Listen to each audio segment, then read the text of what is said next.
Thank you to all our subscribers for the messages.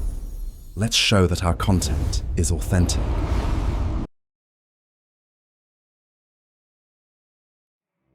There's a skull in the American Museum of Natural History.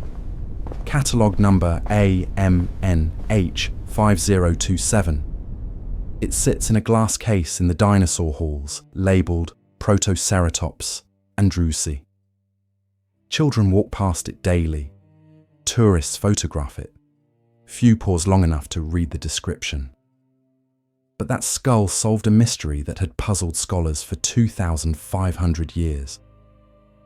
The skull is roughly 2 feet long. It has a prominent beak, curved and powerful, designed for shearing vegetation. It has a large frill extending backward from the head, creating a shield-like structure. The eye sockets are positioned forward, giving binocular vision. The bone structure is thick, heavy, built to withstand impact. And it was found in exactly the location where ancient Greeks said griffins nested. In the gold-bearing deserts of Central Asia, in the Gobi, where Greek historians recorded that strange creatures with eagle heads and lion bodies guarded precious metals. The skull is 75 million years old, but it explained accounts written in 440 BC. This is not the only case. In museums across the world, specimens sit catalogued and preserved that validate myths dismissed as obvious fiction. Bones that match legendary descriptions with disturbing precision. Fossils found in locations specified by ancient texts. Physical evidence proving that what seemed impossible was merely extinct. Before we begin, I need you to understand what this is and what it isn't. This is not cryptozoology. I will not argue that dragons still live in remote caves or that unicorns survive in hidden valleys. This is not an attempt to validate every legend or prove ancient peoples possess supernatural knowledge. This is documented history, paleontology, zoology, archaeology. The scientific investigation demonstrating that 5 creatures universally dismissed as mythological were real animals observed by ancient peoples and described with remarkable accuracy given their limited frameworks for understanding what they witnessed. The connections I present draw on research by leading paleontologists and historians of science, including Dr. Adrian Mayer at Stanford University, whose work has been published by Princeton University Press and cited in Nature, Science, and National Geographic. Where scholarly debate exists, I present the most compelling evidence. Every fossil mentioned has a museum catalogue number. Every ancient text is cited with specific references. Every scientific paper is identified by author, journal, and publication date. This is verifiable research presented in atmospheric narrative style. For each creature, I will present the myth as ancient sources recorded it. Clay tablets, medieval manuscripts, oral traditions preserved through generations. I will show you what they claimed to see, how they described it, the specific details they recorded.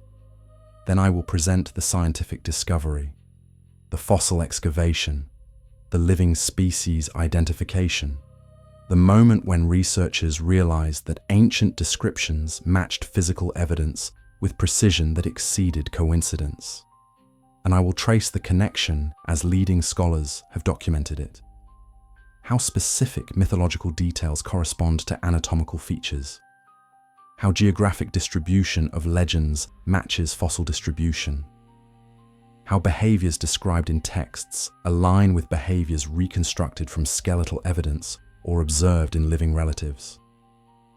What you're about to hear challenges a fundamental assumption, that ancient peoples were primitive, credulous, prone to fantasy. That their myths were pure invention disconnected from observation. That dragons and unicorns and thunderbirds were imaginary creatures created from whole cloth. The evidence reveals otherwise. Ancient peoples were observers. They found fossils. They encountered rare animals. They described what they saw using the vocabulary and conceptual frameworks available to them. When they lacked words for extinct Pleistocene rhinoceros, they said unicorn. When they found dinosaur bones, they said, dragon. They were doing natural history, paleontology before the word existed, zoology before scientific method. Their conclusions were often wrong taxonomically, but their observations were frequently accurate. This matters because it reveals something about human intelligence across time. The ancients were not stupid. They were not superstitious fools easily duped by illusion. They were rational people attempting to make sense of genuine physical evidence using available knowledge. When we dismiss their accounts as pure myth, we lose valuable data. When we examine their descriptions as potential observations filtered through pre-scientific vocabulary, we discover that myth often preserves truth. 5 times, science has vindicated mythology. 5 creatures once considered impossible have been proven real. Not alive today in most cases, but real nonetheless. Physical, observable, leaving bones and fossils and physical evidence that matches mythological descriptions with remarkable fidelity.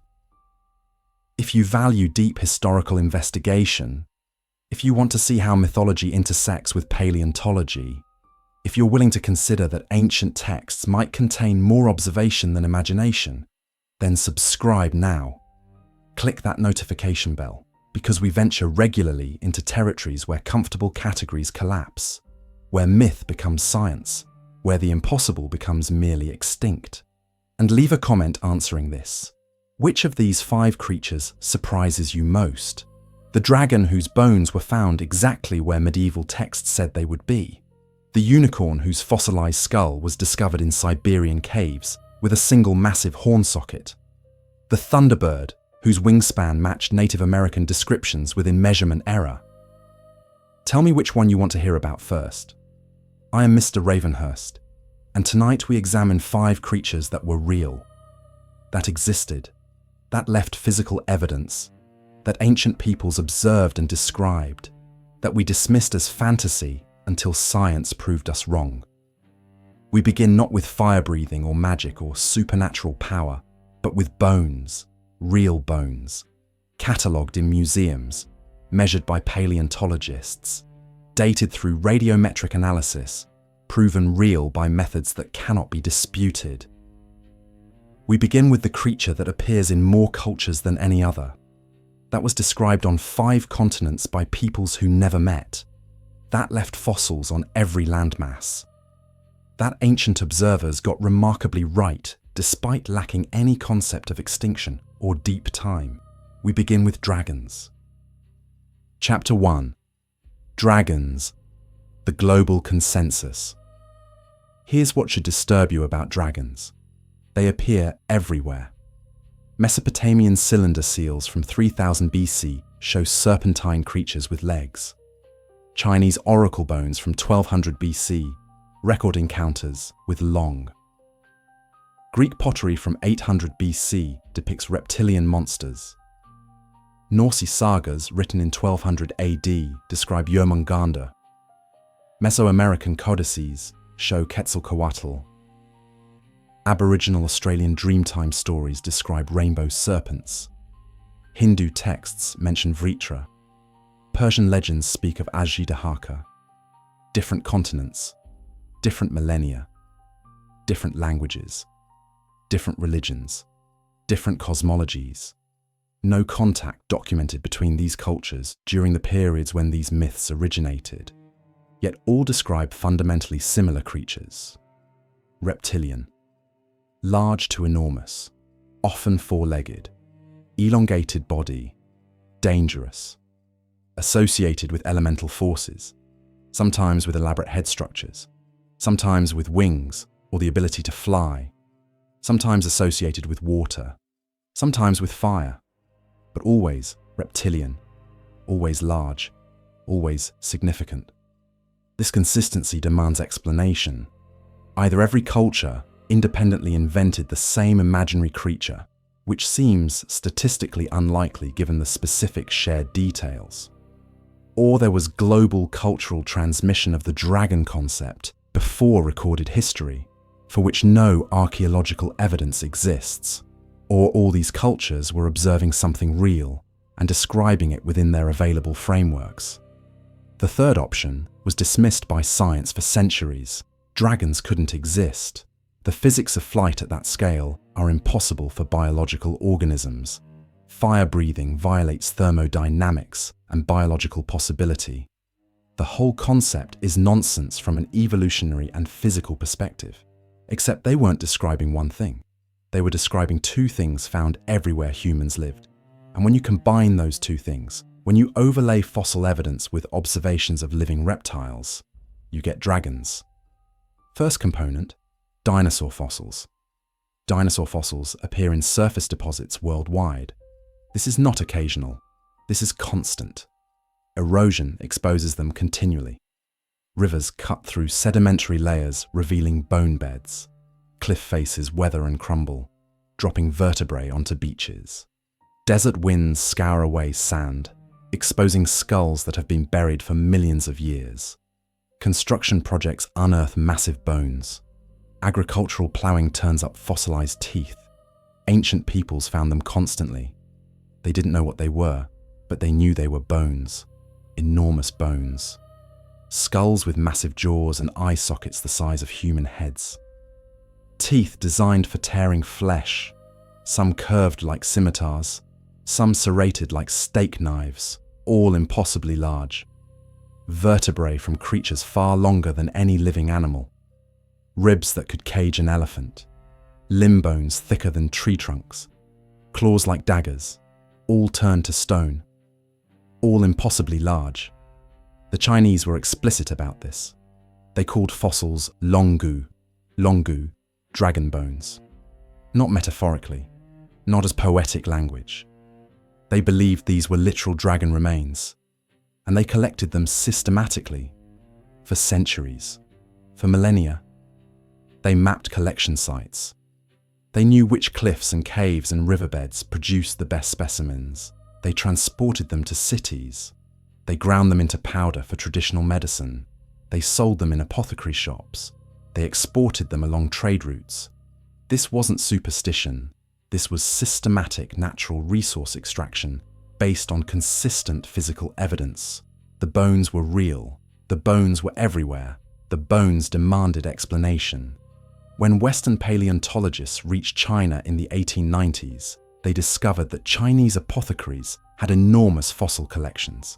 Not scattered specimens, not random curiosities, systematic collections, thousands of specimens, tons of fossilized bone. The locals knew exactly where to find them. They'd been harvesting them for generations, for centuries, for over 1,000 years of documented collection. The paleontologists realized something extraordinary. The Chinese had been doing paleontology before the West had a word for it. They'd been systematically collecting, cataloging in their way, and utilizing dinosaur fossils for over a millennium. They called it dragon bone medicine. We call it vertebrate paleontology. We were describing the same activity. In Europe, the pattern repeated. Medieval chronicles describe dragon bones found in cliffs and caves throughout the continent. These aren't occasional mentions. These accounts appear throughout the medieval period with remarkable consistency. Monastic records, city archives, noble correspondence, medical texts, bestiaries. The bones are everywhere in the documentary record, and the bones are real. Modern paleontologists examining medieval descriptions can identify many of them. Marine reptiles like ichthyosaurs and plesiosaurs, primarily because their fossils erode from coastal cliffs throughout Europe, but also terrestrial dinosaurs where geology exposed them, megalosaurs in England, various theropods in France, sauropods in Germany. The fossils were real. The medievals weren't inventing them. The first dinosaur fossil formally illustrated in scientific literature appears in Robert Plott's Natural History of Oxfordshire, published 1677.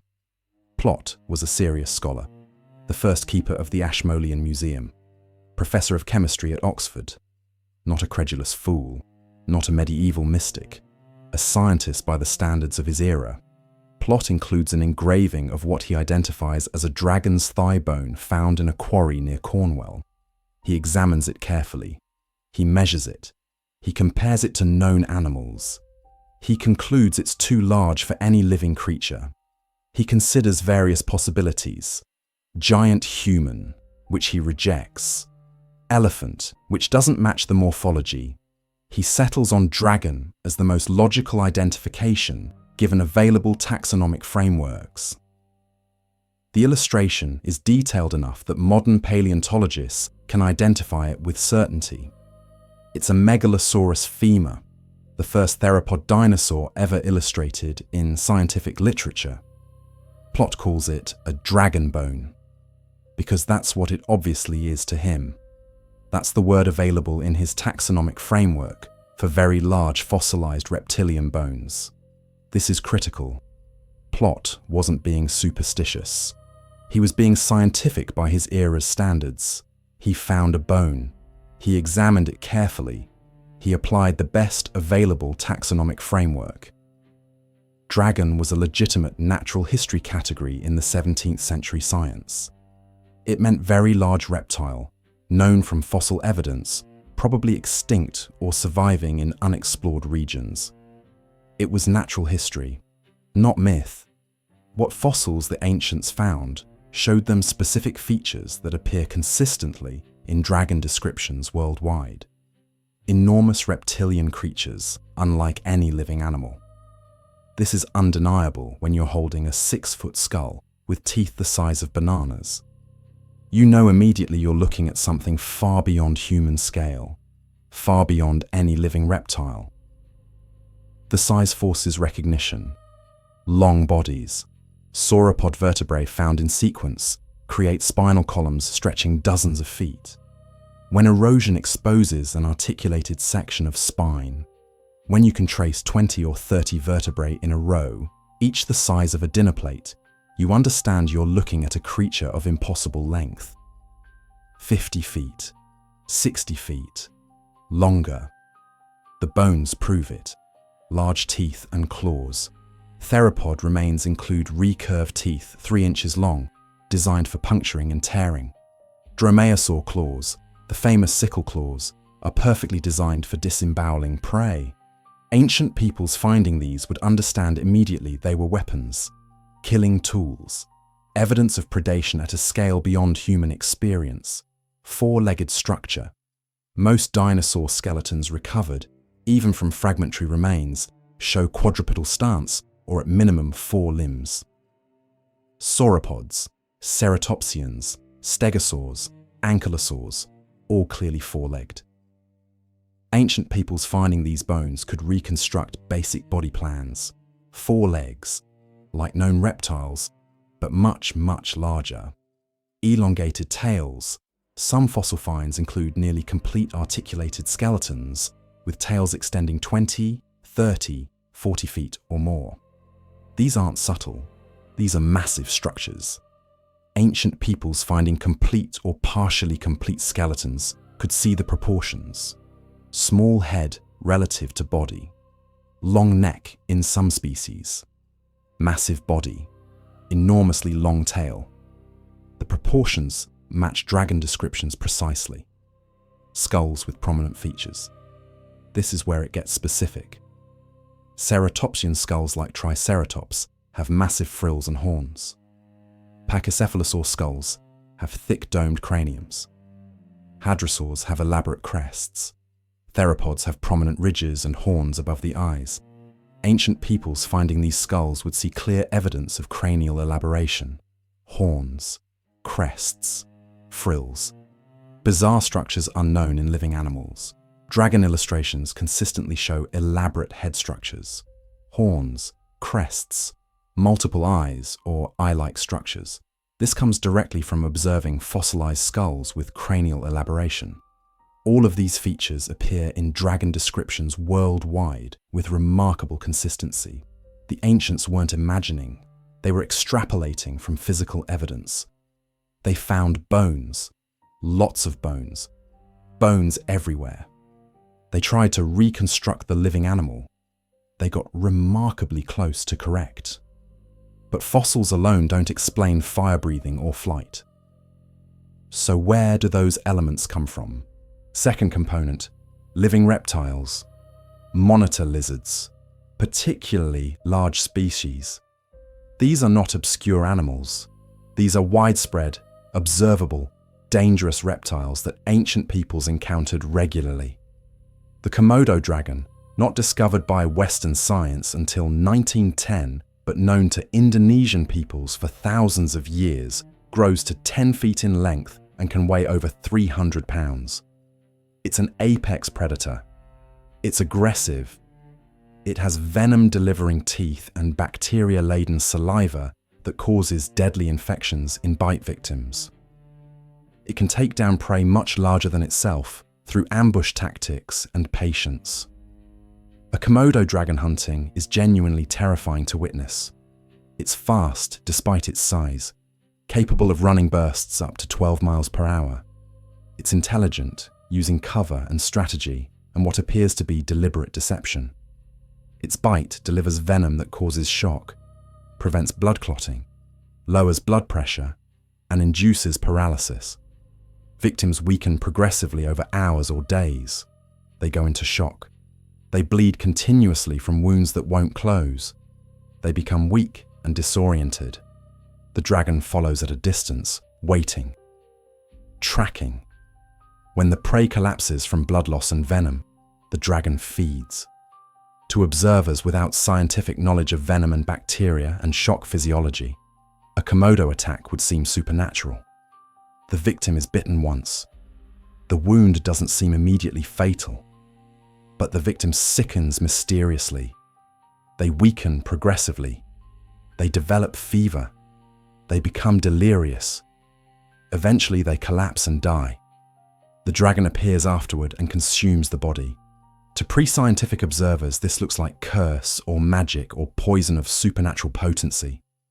The dragon didn't just kill with physical trauma. It killed with something else, something invisible, something that works through time. Moreover, Komodo dragons exhibit behaviors that seem fantastical to pre-modern observers. They can consume up to 80% of their body weight in a single meal. A 200-pound dragon can consume 160 pounds of meat in one sitting. The visible distension of their bodies after feeding is dramatic. They look pregnant. They look impossibly swollen. They look like they've consumed something far too large to fit inside them. They swallow large prey whole or in massive chunks, not delicate feeding, not careful eating. They tear off huge pieces and swallow them. Skulls, entire limbs, hooves, horns, bone, everything. They have flexible skull joints that allow their jaws to open extremely wide. They have backwards pointing teeth that prevent prey from escaping once bitten. They have powerful stomach acid that dissolves bone. They regurgitate indigestible parts days later, producing pellets of hair and hooves and horns. To ancient observers, this would seem like impossible consumption, like bottomless appetite, like magical digestion. They have forked tongues that constantly flick, tasting the air. To ancient observers unfamiliar with Jacobson's organ and chemical sensing, this resembles serpent behavior in unsettling ways. It's uncanny, it's rhythmic, it's constant. The tongue flickers in and out dozens of times per minute. It looks like the dragon is tasting reality itself, sampling the air for information invisible to human senses. They make hissing sounds when threatened. Deep, powerful hisses. In certain acoustical environments, in caves or enclosed spaces, this could sound like roaring or rumbling. It echoes. It resonates. It's intimidating far beyond the actual volume. Ancient peoples hearing this sound without seeing the source might interpret it as something far larger and more dangerous. Their saliva appears toxic. It is toxic. The combination of bacteria and venom creates a deadly cocktail. But to ancient observers, the saliva itself would seem like poison, like acid, like something supernatural. Victims of Komodo bites often report burning sensations. intense pain beyond what the physical damage would suggest. The venom is working, but it feels like curse. Now monitor lizard observations with crocodilians. Saltwater crocodiles reach 20 feet and can weigh over 2,000 pounds. They're reptilian. They have massive jaws capable of crushing bone with several thousand pounds of pressure per square inch. They're semi-aquatic, explaining dragons' association with water in many traditions. They're armored with osteoderms, bony plates embedded in their skin. They're apex predators that have existed largely unchanged for millions of years. They're living fossils. They look prehistoric because they are prehistoric. Crocodiles can remain motionless for hours, waiting, patient, then explode into violent action in seconds. They can launch themselves entirely out of water to snatch prey from overhanging branches. They can drown animals much larger than themselves through death rolls, spinning violently in water while gripping prey in their jaws. To ancient peoples, this combination of patience and explosive violence would seem intelligent, strategic, calculating. Ancient peoples observed these living reptiles, large, dangerous, reptilian, predatory, possessing behaviors that seemed impossible or supernatural. Then they found fossil evidence of reptiles that were much, much larger. The synthesis is natural. These bones come from giant versions of the dangerous reptiles we know. The giant reptiles probably still exist somewhere, in remote regions we haven't fully explored. They probably exhibit even more extreme versions of the dangerous behaviors we observe in living reptiles. The logic is sound given available knowledge. We see 10-foot monitor lizards. We find fossil bones from reptiles that were 60 feet long. Obviously, the 60-foot reptiles existed. Obviously, they were even more dangerous than the 10-foot versions we know. Obviously, they're probably still alive somewhere. This is rational extrapolation from genuine evidence. The scientific confirmation came in stages throughout the 19th century as Western paleontology developed. But the most dramatic vindication came from exactly where ancient texts said it would. China, the Gobi Desert, the gold-bearing regions of Central Asia. Chinese paleontology in the early 20th century revealed something extraordinary. The lóng collection sites that Chinese traditional medicine had been using for over 1,000 years aligned precisely with major fossil beds identified by Western paleontology. The ancients weren't randomly finding scattered fossils. They'd systematically identified the richest fossil deposits in China. They knew where the bones were. They knew which formations produced the best specimens. They knew which geological strata to target. They'd been doing stratigraphic paleontology for a millennium without calling it that. In 1923, Roy Chapman Andrews led American Museum of Natural History expeditions to the Gobi Desert in Mongolia. They were searching for early human fossils, trying to test the hypothesis that humans originated in Central Asia. Instead, they found extraordinary dinosaur remains, complete skeletons, articulated specimens, nesting sites, eggs, multiple species, all preserved in remarkable condition by rapid burial in ancient sandstorms, including dozens of complete Protoceratops skeletons. Protoceratops andrewsi is a four-legged dinosaur roughly 6 feet long. It has a prominent beak, distinctly bird-like, curved and powerful. It has a large neck frill that extends backward from the skull, creating a shield-like structure that can be interpreted various ways depending on how the fossil is preserved. It's found in desert deposits that were arid even when the animal lived 75 million years ago. The geology is clear. These animals lived in desert environments, dry, sandy, harsh, and it's found exactly where ancient Greeks described griffin nests. Adrienne Mayer made this connection explicit in her 2000 book, The First Fossil Hunters, Paleontology, in Greek and Roman Times. Mayer is a serious scholar. research scholar in classics and history of science at Stanford University. Her work is published by Princeton University Press. It's cited in Nature, in Science, in National Geographic, in Smithsonian Magazine. This isn't fringe theory. This is mainstream historical scholarship examining the intersection of classical studies and paleontology. Mayer examined 3 independent data sets: the geographic distribution of griffin legends in ancient Greek, Roman, and Scythian texts, the geographic distribution of Protoceratops fossils as mapped by 20th century paleontologists, ancient gold mining regions in Central Asia as documented by archaeological and geological surveys. All 3 overlap with remarkable precision.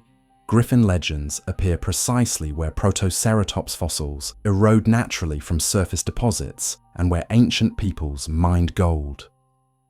The ancient Greeks knew about griffins primarily through Scythian sources.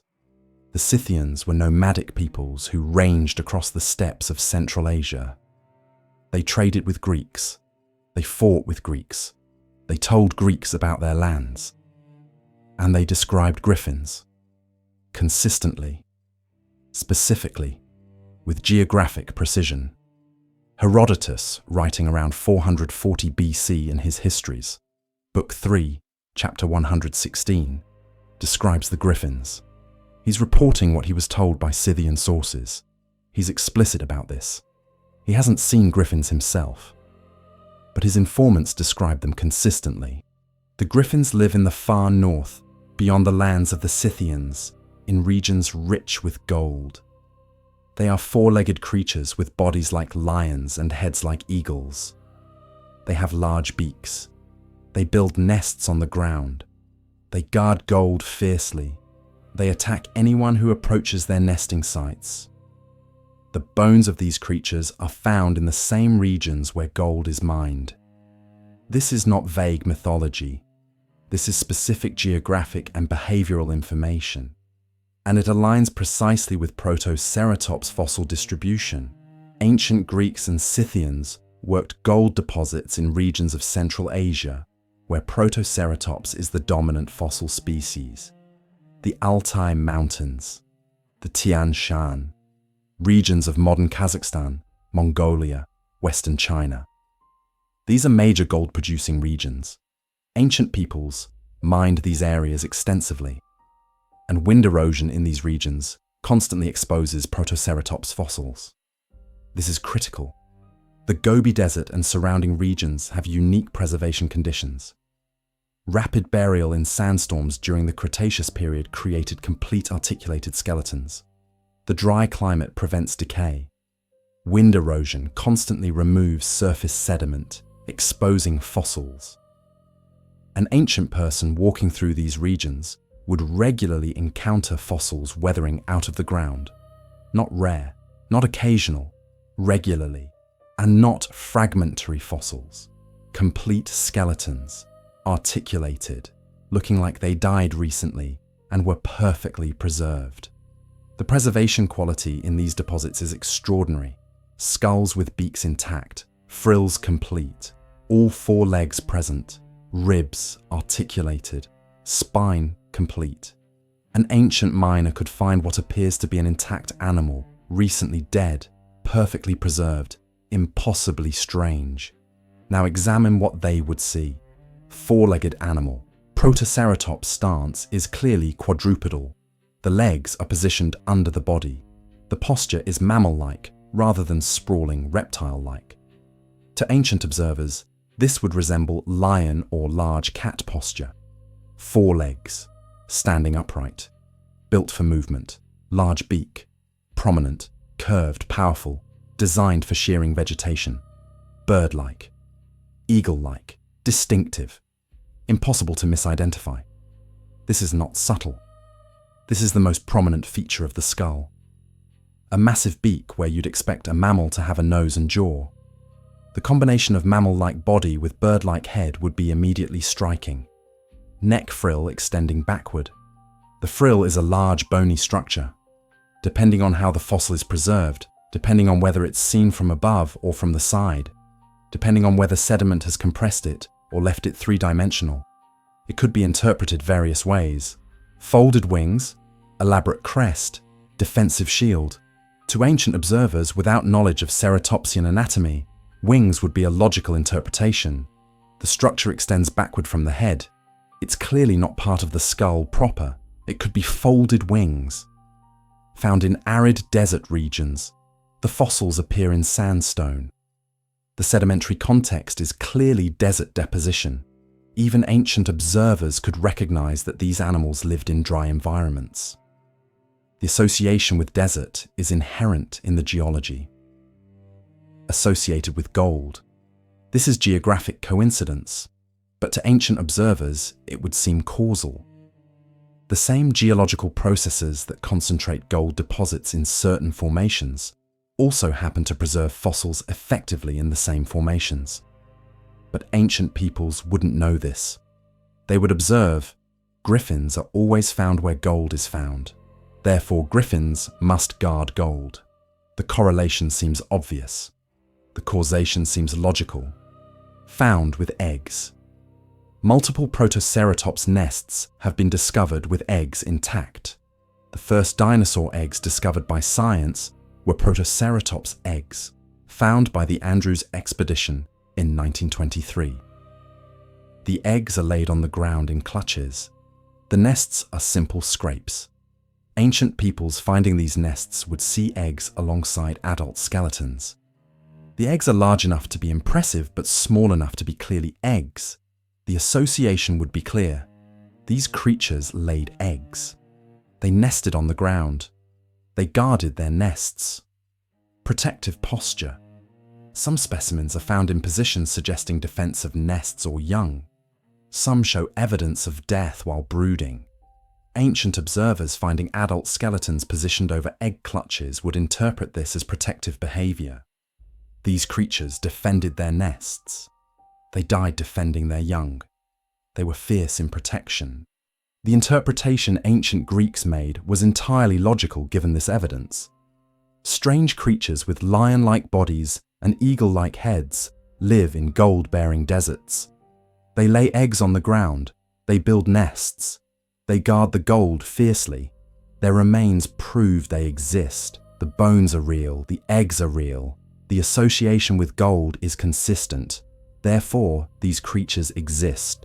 The guarding gold behavior isn't biological. It's geographic association. Fossils appear in gold deposits because the same geological processes that concentrate gold also preserve fossils effectively. But to ancient observers without geological knowledge, the correlation would seem causal. These creatures must guard gold. Why else would their bones always be found where gold exists? It's the simplest explanation. The protective behavior described in Greek accounts makes perfect sense if miners disturbed nest sites. You're mining for gold. You're digging into hillsides and cliff faces. You expose a fossil, a complete skeleton, positioned over eggs. Obviously, this creature died protecting its nest. Obviously, these creatures are protective and dangerous.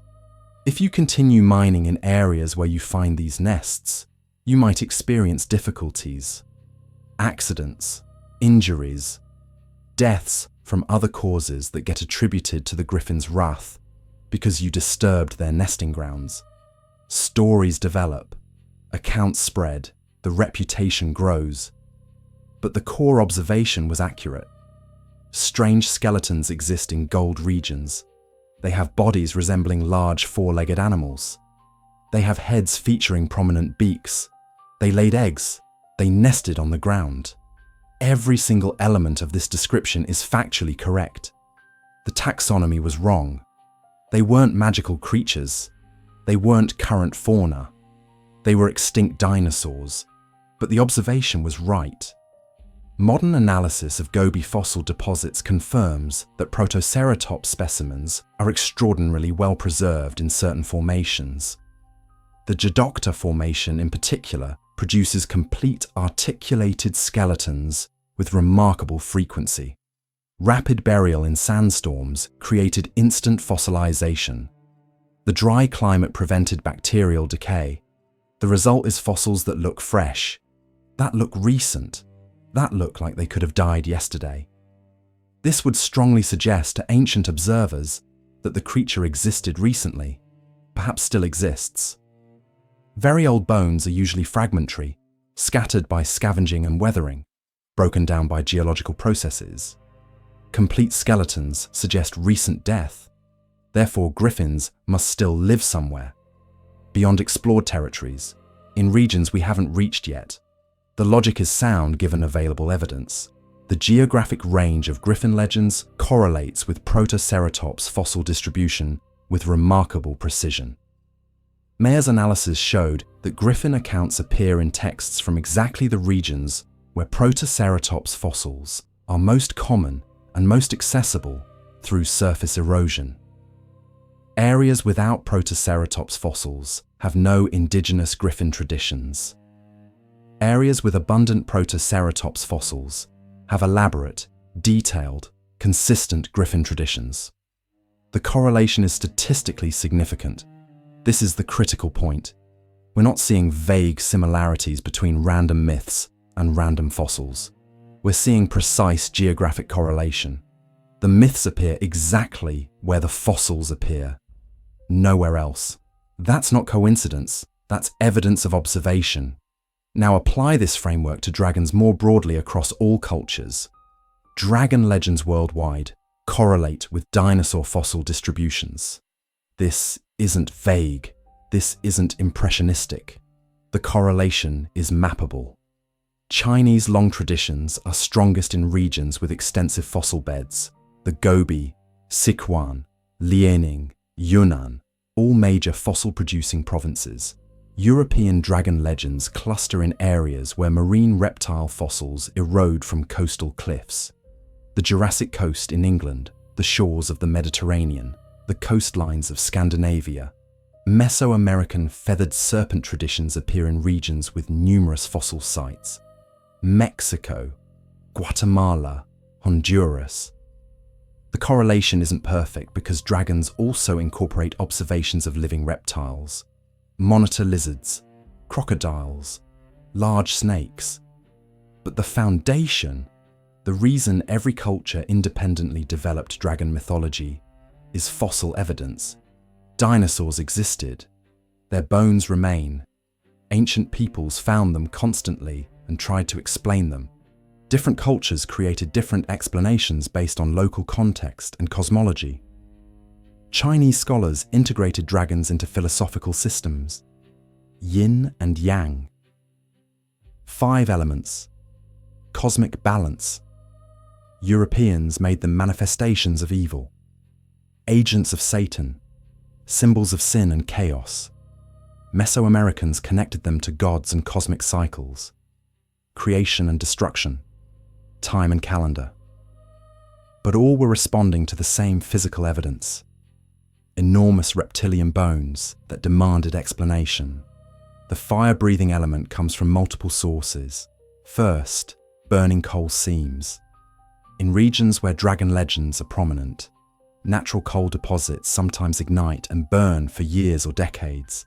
This is documented in China, in India, in Europe, in North America.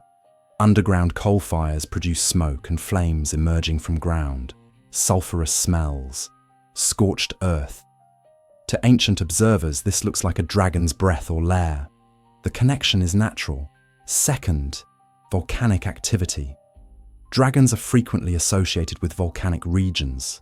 The connection is obvious once you see it. Smoke, fire, explosions, sulfur, destruction, heat that melts rock. If you live near an active volcano and you find enormous reptilian bones in the same region, the synthesis is inevitable. These giant reptiles breathe fire. They live underground. They cause eruptions. The volcanic activity proves they exist. Third, chemical phenomena. Certain minerals produce flames when broken or exposed to moisture. Phosphorescent minerals glow in darkness. Bituminous shales can catch fire when exposed to air. Ancient peoples finding such phenomena near fossil sites might associate them with dragon presence. The dragon died here. Its essence remains. The ground still burns where it fell. Fourth, simple exaggeration. A large monitor lizard hissing aggressively creates impressive display. The mouth gapes, the throat inflates, the hiss is loud and intimidating. In oral tradition, over generations of retelling, the hiss becomes roar, becomes fire. This is normal mythological elaboration. Start with observed behavior, amplify through retelling. Eventually, the creature breathes fire. The flying element comes from pterosaur fossils in some cases. Pterosaur remains are found in many of the same formations as dinosaur remains.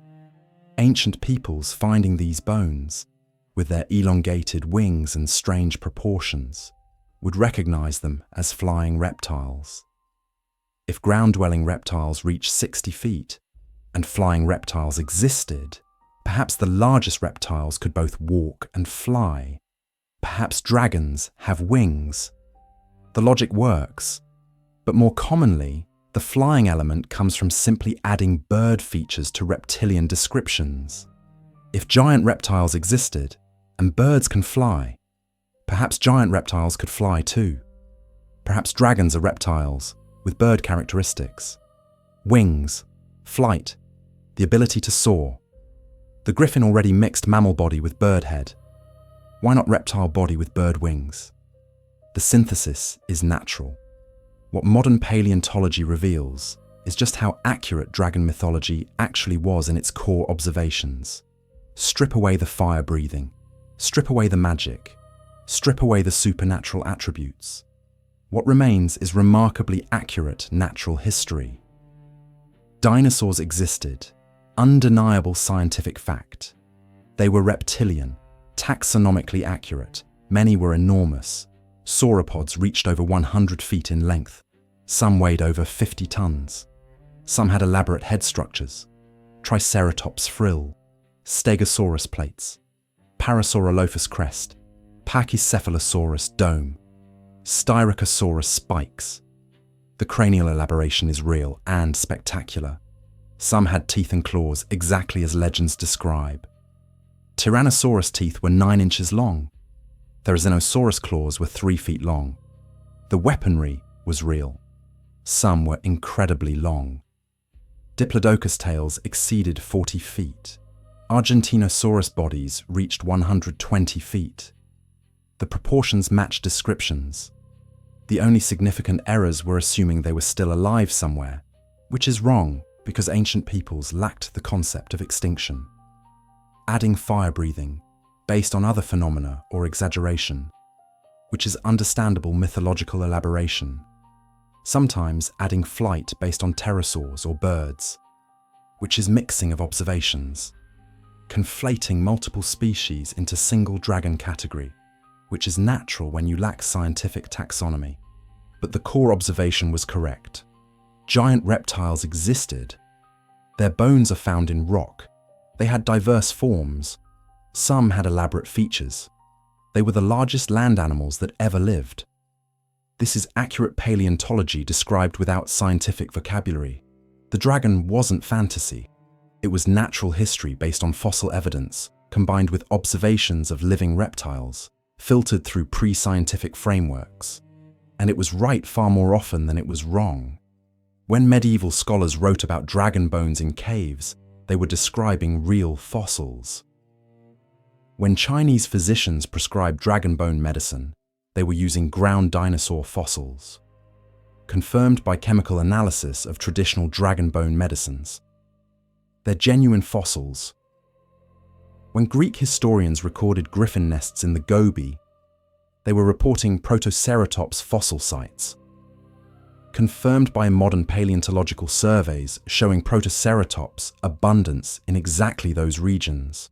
All of this was dismissed as myth for centuries, pure fiction, obvious invention, until science excavated the same locations and found exactly what the ancient texts described. The bones were there, the fossils were real. The ancients weren't lying, they weren't hallucinating, they weren't even being particularly superstitious.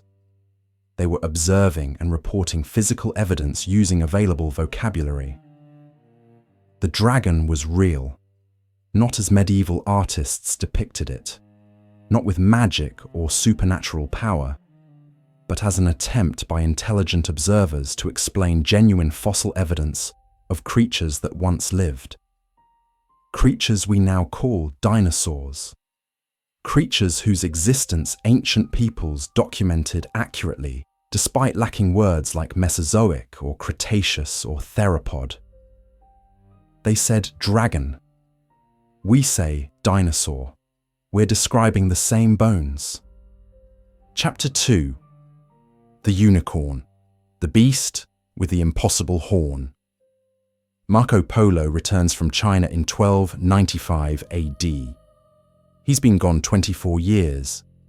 24 years travelling through lands no living European has seen. 24 years accumulating observations that will strain credulity. 24 years seeing things that sound impossible. But he tells them anyway. Because he's Marco Polo. Because he's a merchant who trades in information as much as in silk and spices. Because he understands that accurate reporting, even of impossible things, has value. In his account, Divisement du Monde, Description of the World, he describes encountering unicorns. And his description should disturb anyone who thinks they know what a unicorn is. There are wild elephants in the country, and numerous unicorns, which are very nearly as big. They have hair like that of a buffalo, feet like those of an elephant, and a horn in the middle of the forehead, which is black and very thick.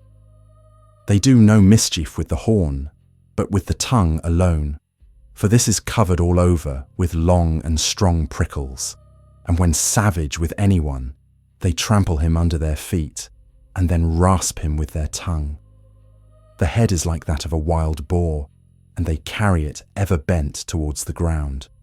They delight much to abide in mire and mud. 'Tis a passing ugly beast to look upon, and is not in the least like that which our stories tell of as being caught in the lap of a virgin, but clean contrary to our notions. Marco Polo is describing a Javan rhinoceros, or possibly an Indian rhinoceros. Obviously, any modern reader recognizes this immediately. He even emphasizes its ugly and unlike European unicorn legends. He's actively contradicting medieval artistic conventions. He's saying, I know what you think unicorns look like. You're wrong. Here's what they actually look like. But here's what's strange. He calls it a unicorn.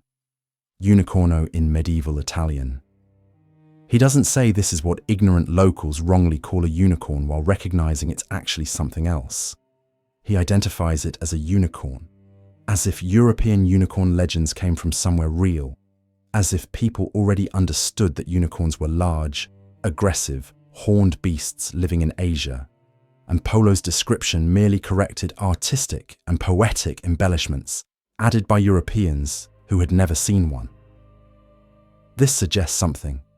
The unicorn wasn't invented by medieval Europeans as pure fantasy. It came from somewhere, from some older tradition, from some actual observation transmitted through trade routes and centuries until it reached Europe distorted but not entirely disconnected from reality. The confusion deepens when you examine medieval bestiaries.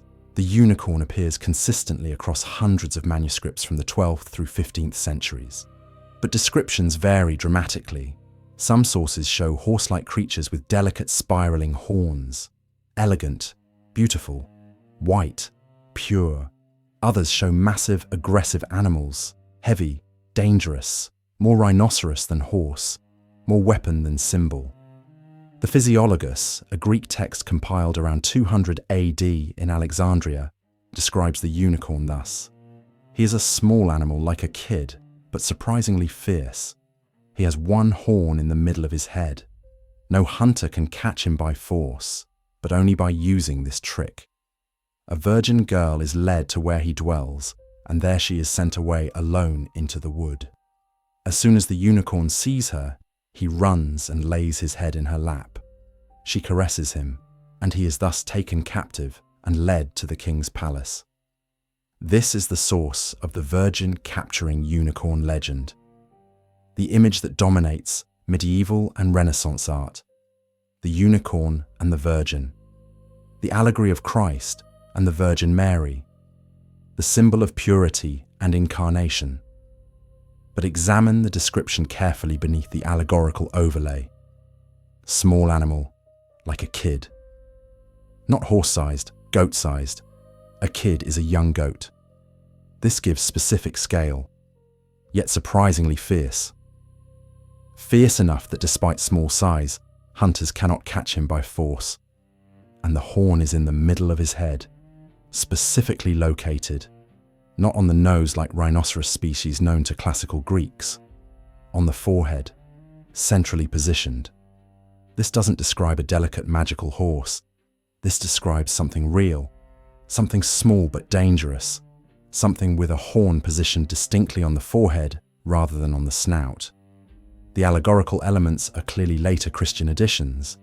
The virgin capture method is symbolic, but beneath the symbolism lies what might be observation. Different medieval sources give conflicting sizes. Some say horse-sized or larger. Others say smaller, like a goat or deer. The inconsistency suggests multiple sources being conflated, multiple real animals being called unicorn, because unicorn simply means one-horned animal. In Latin, unicornis, from unus meaning one and cornu meaning horn. It's descriptive terminology, not a specific taxonomic identification. So various one-horned animals get called unicorn. The Javan rhinoceros, which has one horn positioned on the snout. The Indian rhinoceros, same. The oryx, an antelope that appears to have one horn when viewed in profile because its two horns align visually. Narwhals, whose tusks were sold in medieval Europe as unicorn horns. All one-horned, all unicorns by definition, but none of these animals have horns positioned centrally on the forehead. Rhinoceros horns are on the snout. Oryx horns emerge from the top of the head. Narwhal tusks are actually teeth projecting from the upper jaw. None match the central forehead positioning described in Physiologus and shown consistently in medieval art. Then came the bones. 1808. Russian scientists excavating mammoth remains in the Siberian permafrost find an enormous skull. It's rhinoceros-like in overall morphology, but larger and differently proportioned. And it has a single massive horn socket in the forehead. Not paired horns positioned on the snout like modern rhinoceros species. One horn, central, located precisely on the forehead where medieval illuminations always put it. Enormous. The creature is named Elasmotherium sibericum, the Siberian plate beast or Siberian unicorn, and it's exactly what the name suggests. Elasmotherium stood over 6 feet at the shoulder. Some estimates suggest up to 6.5 feet. That's comparable to a large draft horse. It weighed estimated 3 to 5 tons based on limb bone dimensions and comparative anatomy. That's comparable to an adult African elephant. It's massive, truly massive, far larger than any modern rhinoceros species. Its body proportions were more horse-like than modern rhinos. Longer legs relative to body size, more upright posture, less barrel-shaped body. The overall profile, if you saw it from a distance, would resemble a very large, very heavy horse, more than it would resemble a hippopotamus-like modern rhino. This is significant. Medieval descriptions often compare unicorns to horses. That comparison makes sense if based on Elasmotherium rather than modern rhinoceros species. It was covered in thick fur, adapted for Ice Age steppes. Preservation of some specimens shows evidence of dense, shaggy coat, similar to woolly rhinoceros. The fur would have been brown or reddish-brown based on pigment preservation and comparative analysis, not white. Medieval white unicorns are artistic idealization for symbolic purposes. But the fur is real. It was a grazing animal.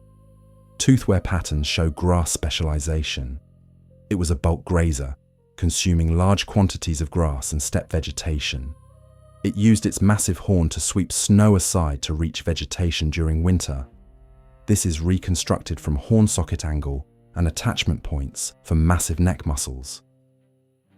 The creature could lower its head and use the horn like a snowplow, clearing areas to access buried grass. This behavior would have been distinctive and observable if humans witnessed it. And the horn. The horn is the critical feature. The horn socket preserved in fossil skulls suggests a structure potentially 5 to 6 feet in length. Estimates vary because the horn itself was keratin, which doesn't fossilize, so we're working from the bony base. But the socket is enormous, far larger than modern rhinoceros horn bases, and the angle of attachment suggests the horn projected forward and slightly upward from the forehead, not straight up like a spike, forward like a lance, like a weapon designed for combat or for ploughing through obstacles. A single, massive, forward-projecting horn, 6 feet long, positioned centrally on the forehead, precisely where every unicorn illustration places it, not on the nose like modern rhinos, on the forehead.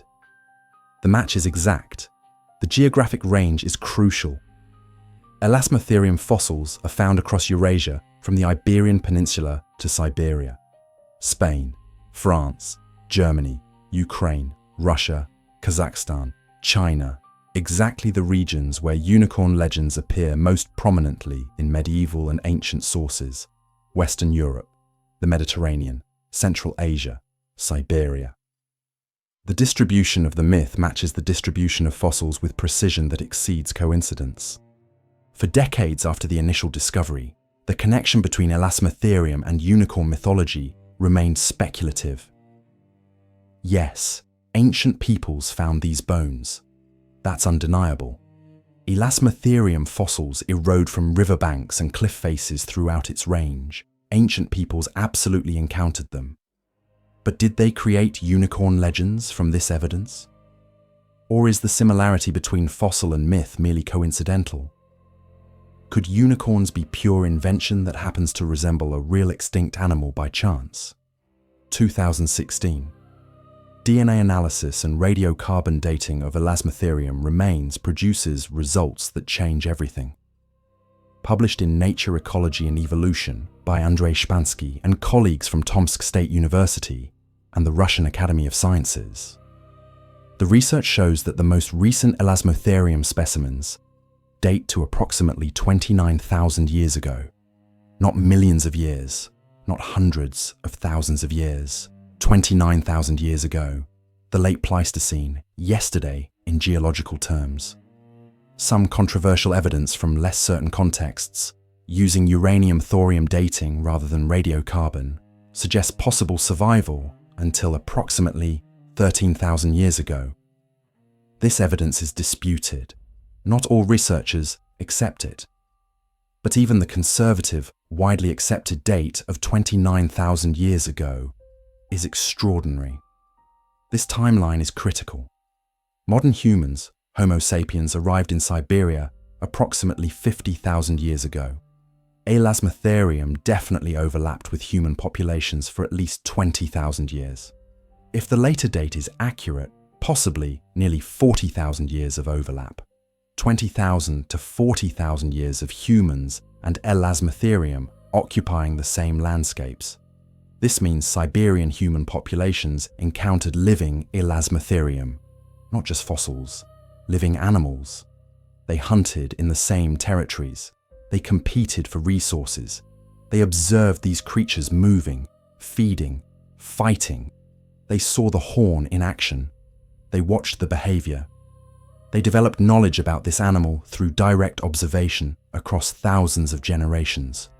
Or at minimum, they found very fresh remains, fresh enough to recognize as recently living animals, fresh enough that oral traditions about living Elasmotherium could be preserved and verified by continued discovery of remains that looked recent, fresh enough that the line between living memory and fossil discovery would have been blurred. Cave art is controversial but suggestive. Rouffignac Cave in France contains engravings that some researchers interpret as elasmotherium. The markings show large animals with single prominent horns positioned centrally. The style is consistent with other Paleolithic cave art from the region, dated to approximately 13,000 years ago. Not all specialists accept the identification. The images are ambiguous. They could be other species. They could be artistic stylization of known animals. But if they are elasmotherium, they represent direct human observation and artistic documentation. The Kopova Cave in the Urals contains similar controversial imagery. Large herbivores with prominent single horns, dated to approximately 17,000 years ago. Again, identification is disputed, but the images exist. They show something large with a distinctive single horn. More certain is this: ancient peoples across Eurasia found elasmotherium fossils constantly. These are large animals. Their bones are massive. Their skulls are distinctive. The horn socket is unmistakable. Anyone finding an elasmotherium skull would immediately recognize one horn, central position, enormous size. This isn't subtle. This isn't ambiguous. This is clear anatomical evidence of a creature unlike any living animal. The fossils are well preserved in many contexts. Permafrost preservation in Siberia produces remarkable specimen quality.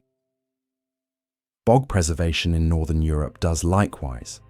Ancient peoples could find skulls, partial skeletons, even occasionally articulated remains that showed clear body proportions. They could see horse-like body, massive size, single enormous horn on forehead. They could measure. They could compare to known animals. They could attempt reconstruction. Now examine ancient unicorn descriptions with this knowledge. Large, powerful animal. Check.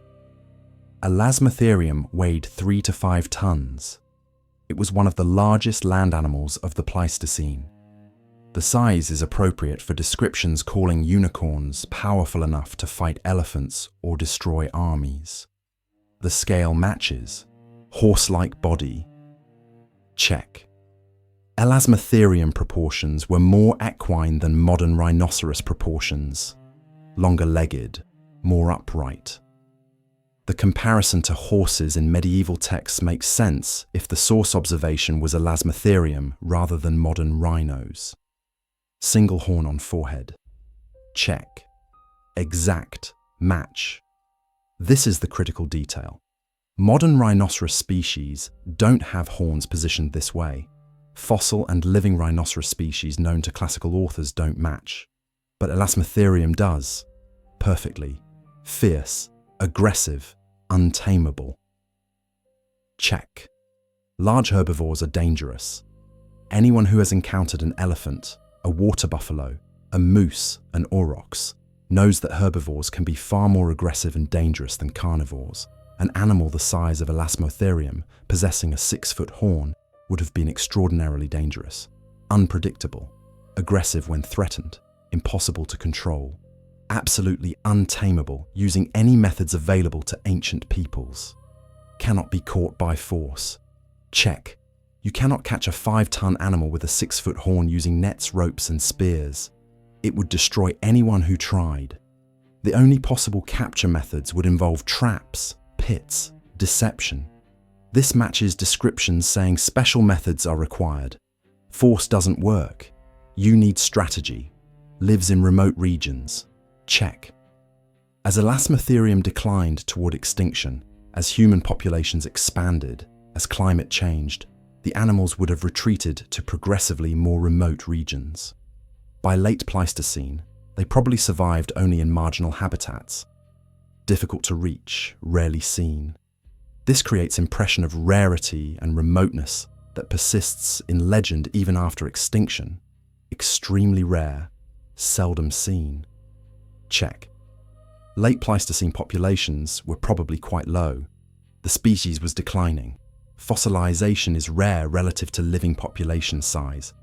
Finding specimens would be uncommon even if you knew where to look. This creates legendary status. Everyone has heard of the animal. Almost no one has actually seen one.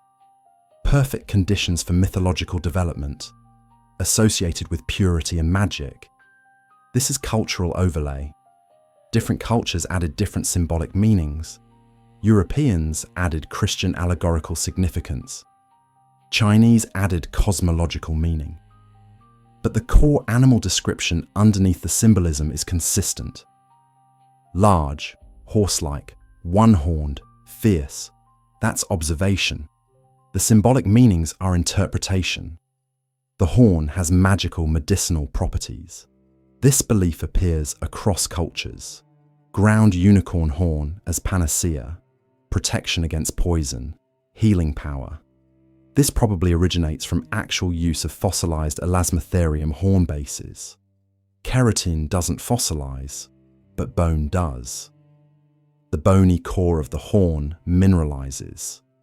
Ancient peoples finding these mineralized structures might have powdered them for medicine. Whether this produced any actual effect beyond placebo is questionable, but the practice creates tradition. Unicorn horn medicine becomes established belief based on use of real fossils. The virgin capture method described in Physiologus is clearly allegorical rather than observational. It serves Christian symbolic purposes. Unicorn as Christ, virgin as Mary, capture as incarnation. This is theology, not zoology. But even this might have root in actual animal behavior, if we're generous in interpretation. Some large herbivores, particularly males, become calmer in presence of human females. The pheromones are different. The threat perception is different. This is observed in modern animal handling. Whether ancient peoples noticed this and incorporated it into unicorn legends is speculative, but possible. Now the critical question that skeptics raise. If Elasmotherium survived until 29,000 years ago and humans were present, why don't we have definitive evidence of interaction? Why no butchery marks on Elasmotherium bones?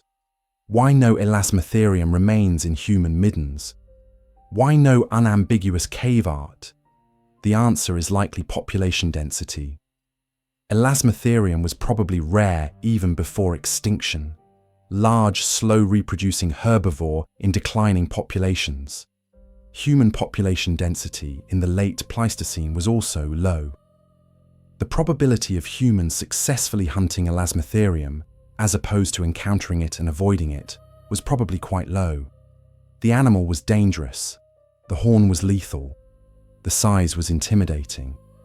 Unless you're desperate, you hunt easier prey. The lack of butchery marks doesn't mean no interaction. It means Elasmotherium probably wasn't a preferred prey species.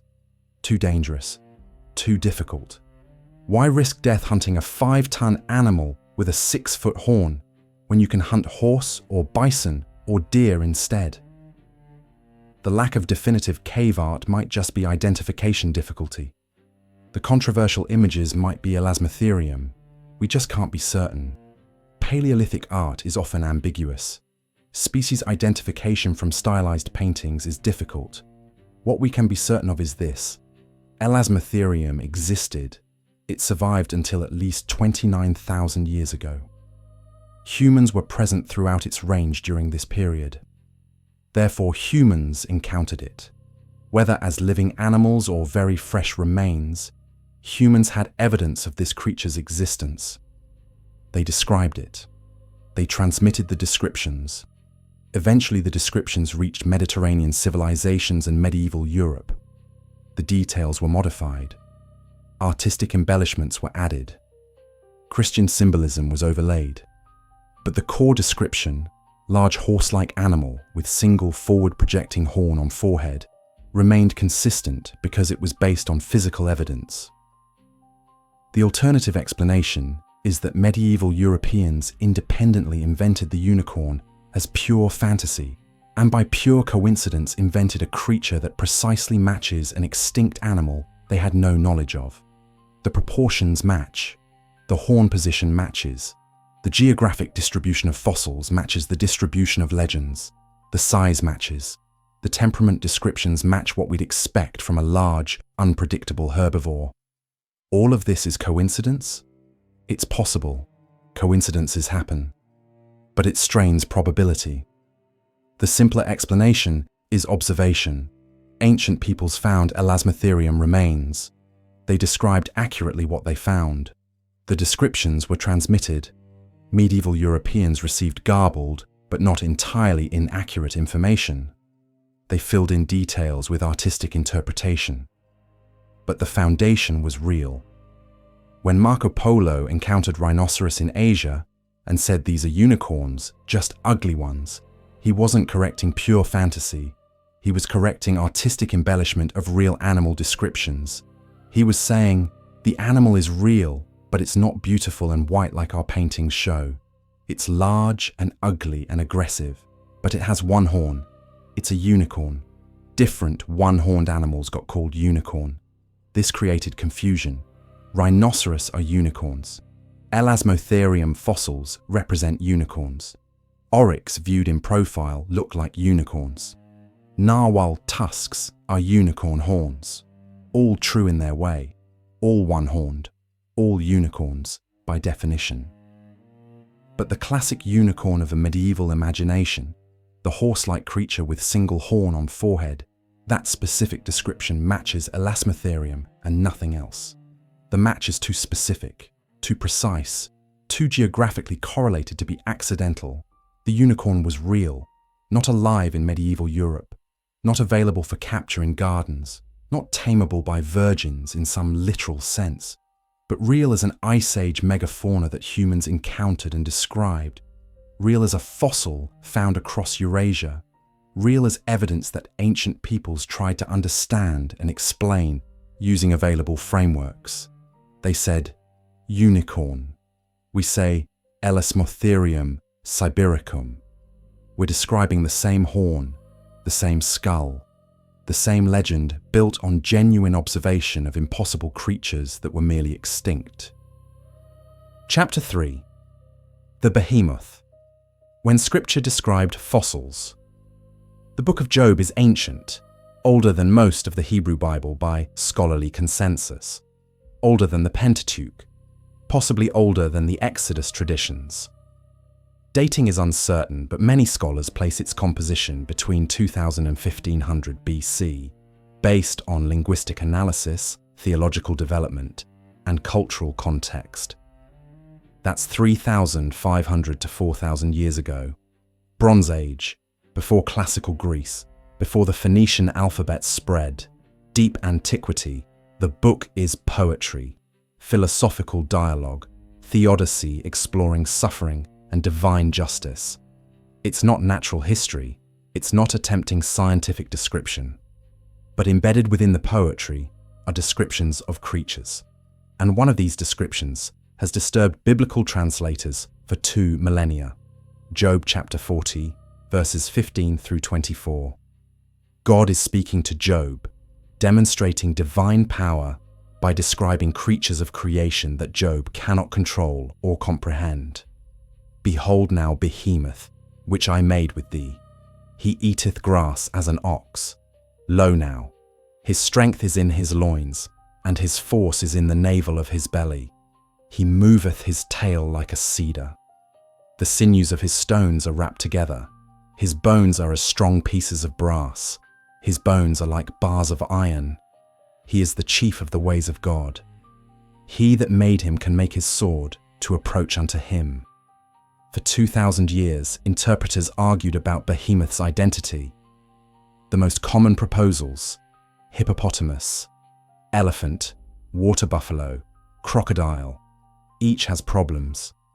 Hippopotamus tails are small, maybe 12 inches long, not like a cedar tree.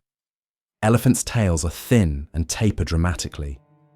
Water buffalo don't match the size implications or the bone descriptions.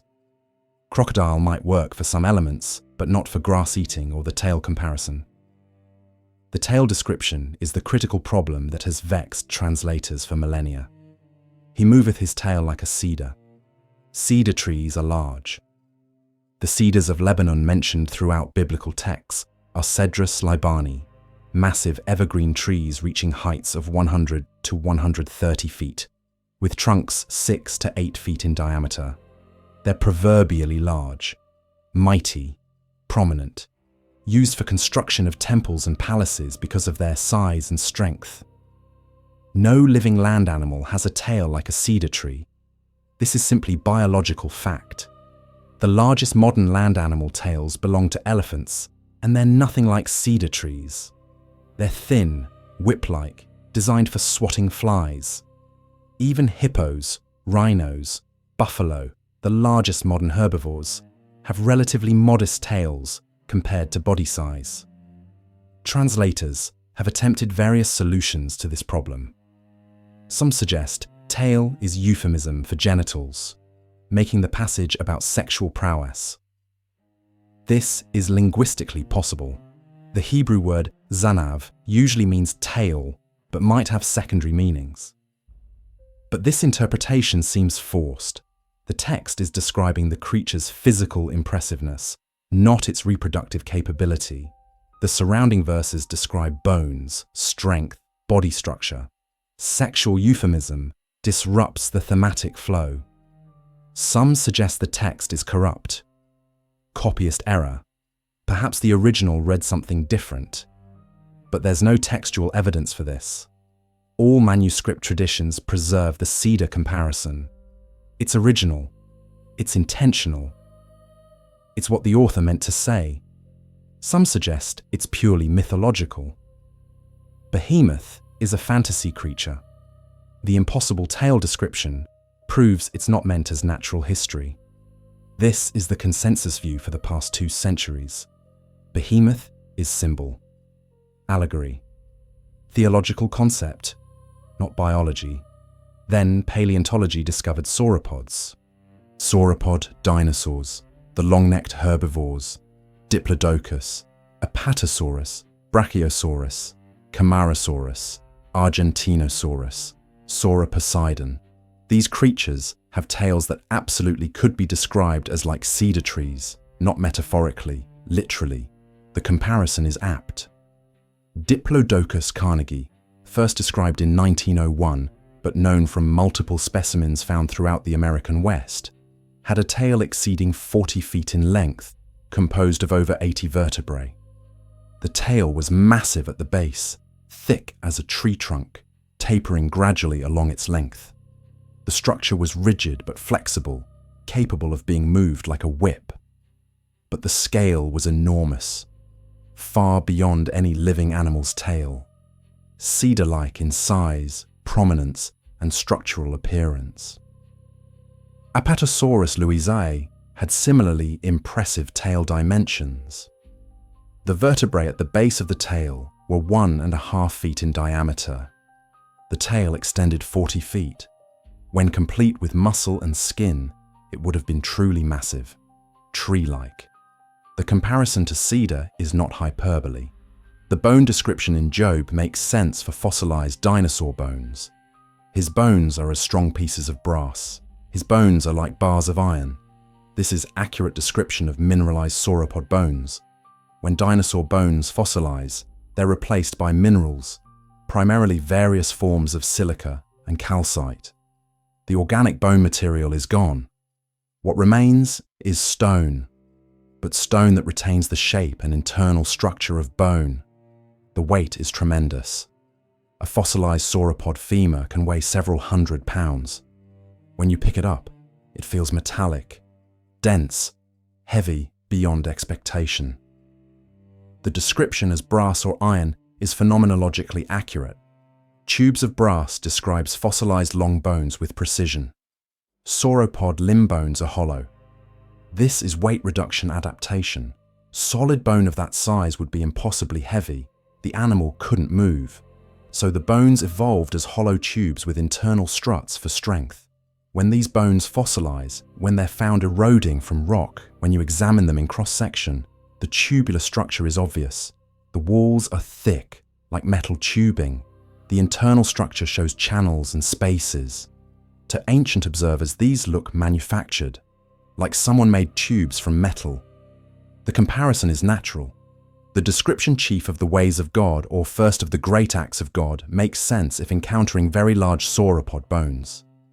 If you find a femur 5 feet long and 2 feet in diameter, you understand immediately that this creature was the largest thing that ever walked.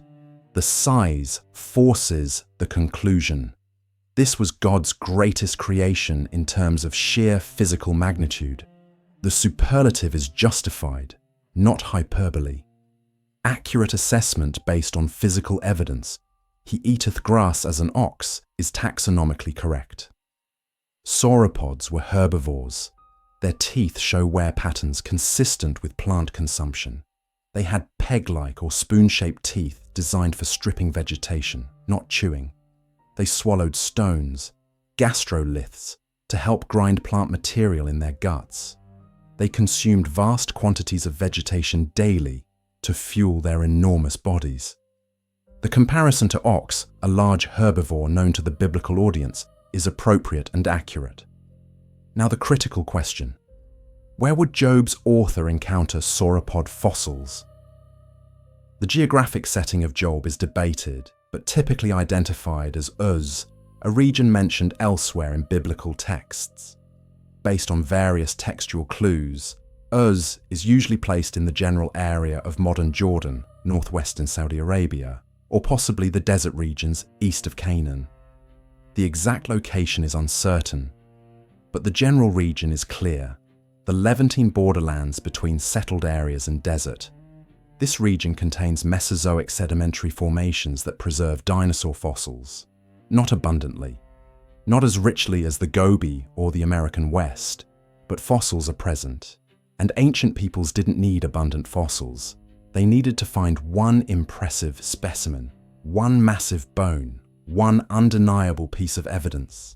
The Gibeath Hamor Formation in Israel, exposed in the Carmel Range and other areas, contains early Cretaceous deposits. Dinosaur fossils have been discovered in these formations, though not extensively studied until recently.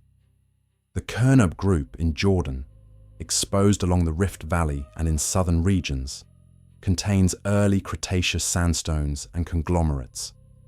Dinosaur remains have been found, including theropod teeth and sauropod bones.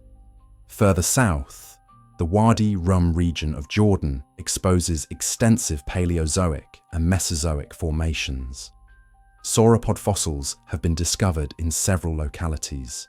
The preservation is typically fragmentary due to erosion, but substantial remains have been found.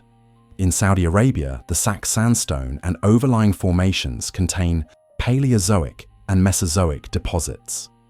Dinosaur fossils have been found in the northwestern regions, though documentation is limited due to restricted access for research. The key point is this: dinosaur fossils exist in the region where Job is set. Not theoretical, not speculative. Documented by modern paleontological surveys. Sauropod remains have been found in Jordan, in Israel, in Saudi Arabia, in the broader Middle Eastern region. These fossils were present and accessible to ancient peoples. Surface erosion exposes fossils continually.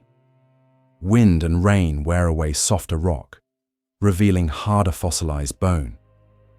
A shepherd in ancient Jordan, tending flocks in desert regions, moving through wadis and eroded landscapes, could easily have discovered sauropod vertebrae or limb bones weathering out of a cliff face or a dry riverbed. The preservation would typically be fragmentary. Complete skeletons are rare even in rich fossil beds, but fragmentary remains are sufficient. One massive vertebra, one segment of tail, one limb bone. Any of these would demonstrate the creature's scale and provide anatomical details matching Job's description.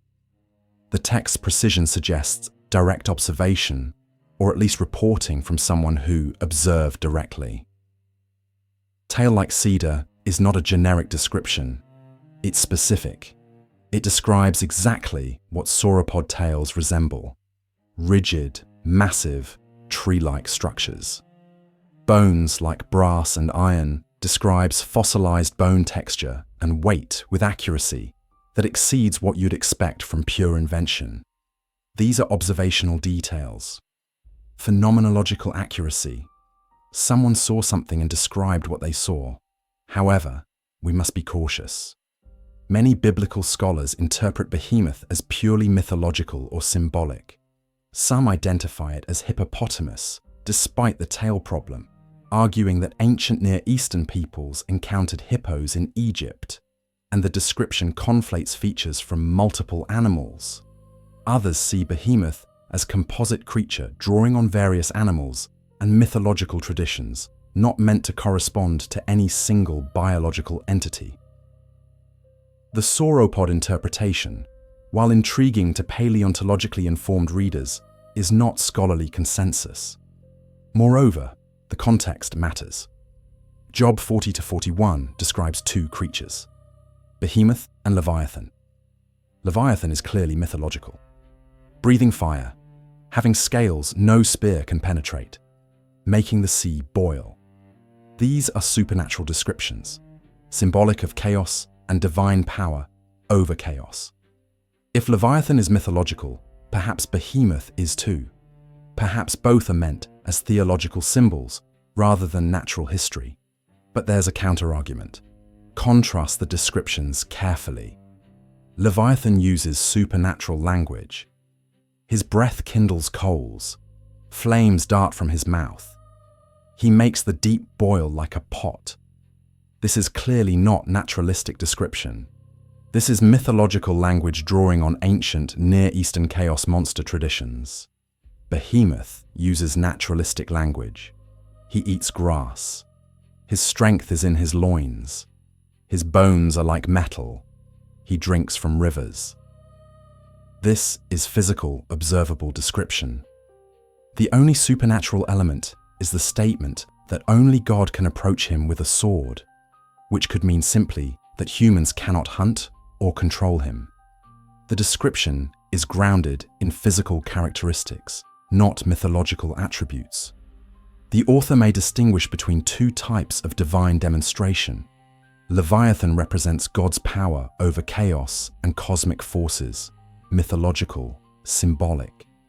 Behemoth represents God's power demonstrated through the natural world, the largest, strongest creature in creation, physical, observable.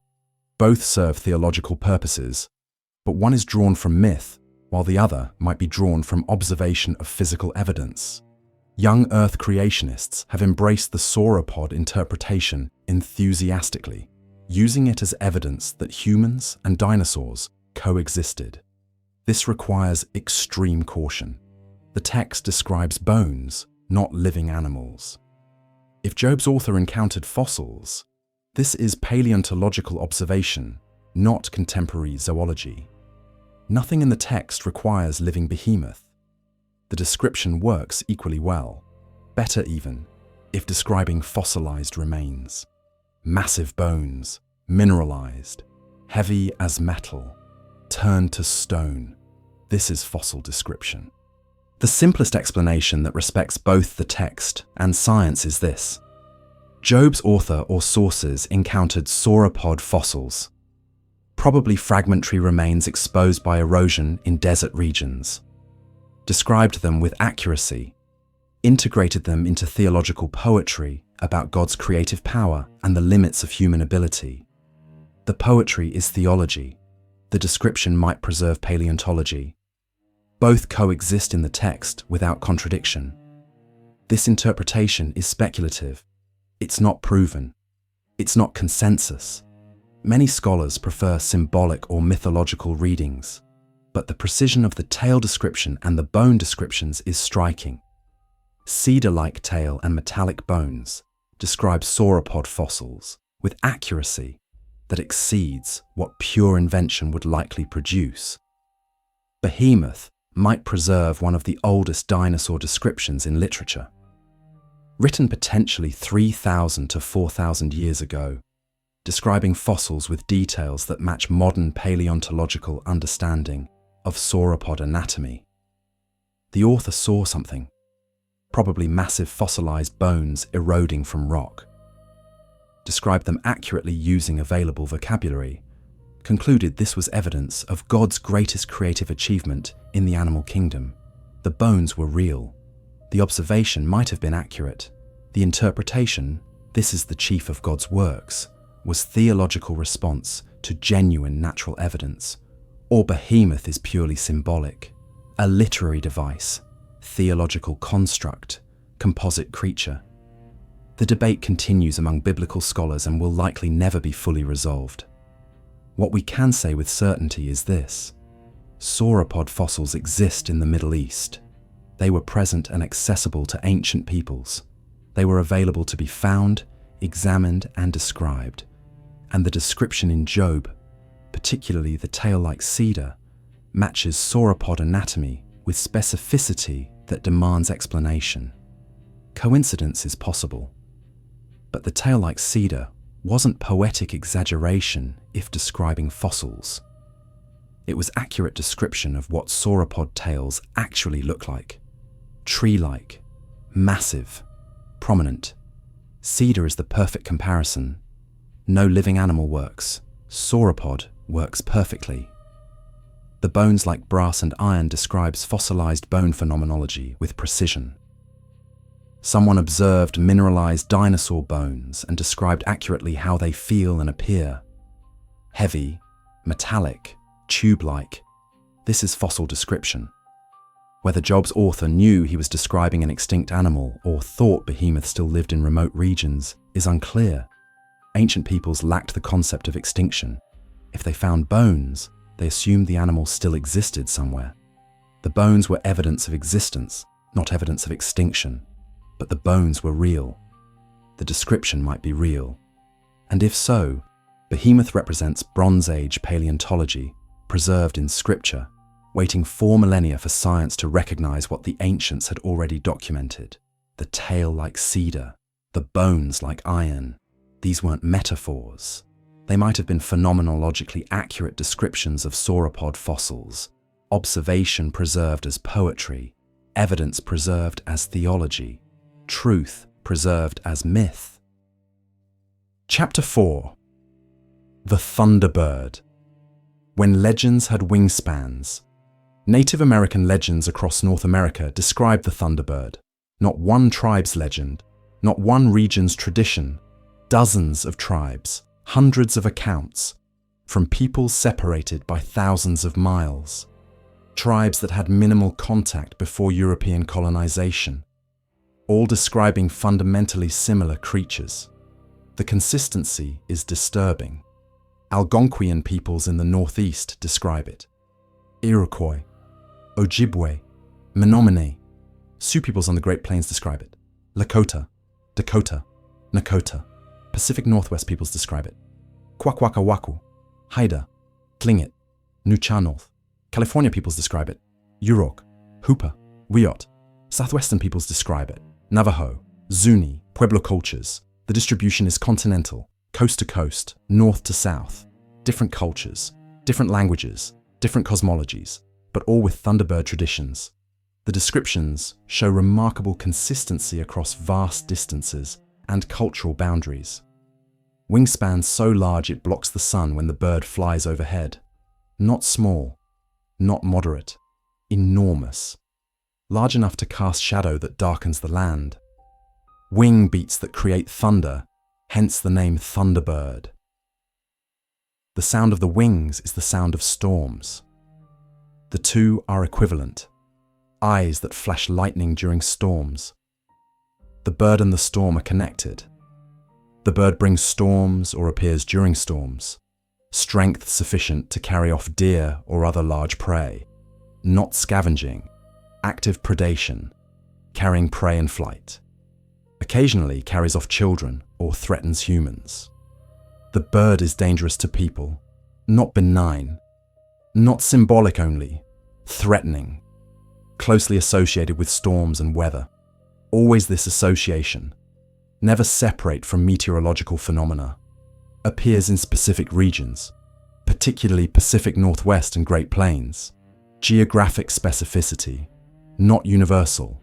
not everywhere, concentrated in certain landscapes, considered powerful, dangerous, worthy of respect and fear, not merely large, powerful in spiritual sense, dangerous in practical sense.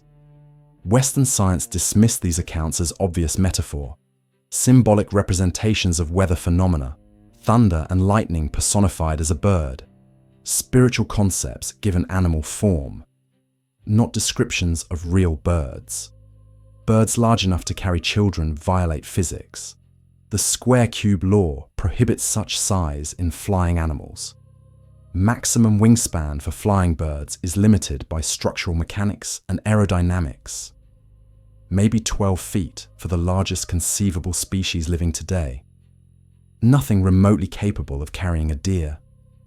The accounts were clearly spiritual mythology, not zoological observation. Thunderbird was explained as thunder god, weather deity, totem, symbol, not animal. Then came Rancho La Brea, 1909. Paleontologists working the La Brea tar pits in Los Angeles, excavating Pleistocene fossils from asphalt deposits, find something unexpected among the dire wolves and saber-toothed cats. Bird bones, enormous bird bones, far larger than any modern flying bird species, far beyond anything that should be able to achieve powered flight. The bird is named Pterotornis merriami after John Campbell Merriam, paleontologist who directed much of the La Brea work. The name means Merriam's wonderbird, Pterotornis, literally wonderbird or monster bird. The name reflects the astonishment of discovery. The measurements are extraordinary, even by paleontological standards. Wingspan estimated at 11 to 12 feet, based on wing bone proportions and comparative anatomy with modern raptors. Weight approximately 33 pounds based on bone density and skeletal dimensions. For comparison, the largest modern flying bird, the Andean condor, has a wingspan of 10 to 10.5 feet and weighs 25 to 33 pounds maximum. Pterotornis merriami was at, or slightly beyond, the upper limit of modern flying birds. The largest natural flying bird of the modern era is matched or exceeded by an extinct North American species. But 11 to 12 feet, while impressive and remarkable, still doesn't fully explain Thunderbird legends. A bird with 12-foot wingspan is large, very large. But it can't carry deer, can't block the sun in dramatic fashion described in legends, can't create thunder audible across valleys. The legends describe something beyond what Pterotornis merriami's dimensions suggest. Except Pterotornis merriami wasn't the largest pterotorn. Further excavations through the 20th century revealed larger species. The genus proved more diverse than initially recognized. Pterotornis woodburnensis, discovered in Oregon from late Pleistocene deposits, larger than merriami. Wingspan estimated at 13 to 14 feet, based on humerus and ulnar measurements. Cathartornis gracilis from Peru, similar size to merriami but different proportions. Not North American distribution, but showing that pterotorns were widespread throughout the Americas. And then Iolornis incredibilis, the incredible wonderbird, discovered in Nevada from late Pleistocene deposits by Hildegard Howard in 1952. Wingspan estimated at 15 to 17 feet based on complete wing bones. Some estimates push towards 17.5 feet. This is substantially beyond modern flying birds. This is approaching small aircraft dimensions, 17 feet. For context, that's the length of a large pickup truck. That's 2.5 times human height. A bird with 17-foot wingspan flying overhead would cast a shadow the size of a small room. The visual impact would be dramatic, undeniable, memorable across generations. More critically, the geographic distribution of Thunderbird legends correlates with pterotorn fossil distributions. This is not vague, this is mappable. Pacific Northwest legends. Dense concentration of Thunderbird traditions among coastal and inland peoples from Alaska to California. Pterotornis merriami fossils, found in coastal California, Oregon coastal ranges, inland valleys. Pterotornis woodburnensis, specifically from Oregon. The overlap is significant. Great Plains legends, strong Thunderbird traditions among Sioux peoples, Pawnee, various plains cultures. Pterotornis merriami fossils found in Nebraska, South Dakota, New Mexico, Texas. Cave deposits, tar seeps, multiple localities. The fossils are present where the legends are strongest. Southwestern legends. Thunderbird appears in Pueblo traditions, Navajo traditions, various southwestern cultures. Pterotornis fossils found in Arizona, New Mexico, Nevada, California. Again, presence of fossils correlates with presence of legends. The correlation is striking when mapped. Areas with rich Pterotorn fossil deposits have elaborate Thunderbird traditions. Areas without Pterotorn fossils generally lack indigenous Thunderbird traditions. Though some traditions might have spread through cultural contact, now examine Native American descriptions with paleontological knowledge.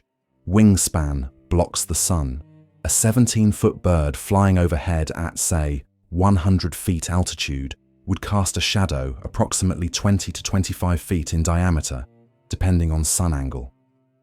That's a large shadow, very large. In dramatic oral retelling across generations, large shadow becomes blocks the sun. This is normal mythological amplification. Start with observed large shadow, amplify through retelling. Eventually, the bird blocks the sun. But the foundation is real observation of genuinely large shadow cast by genuinely large bird. Wing beats create thunder. Large birds make significant noise in flight.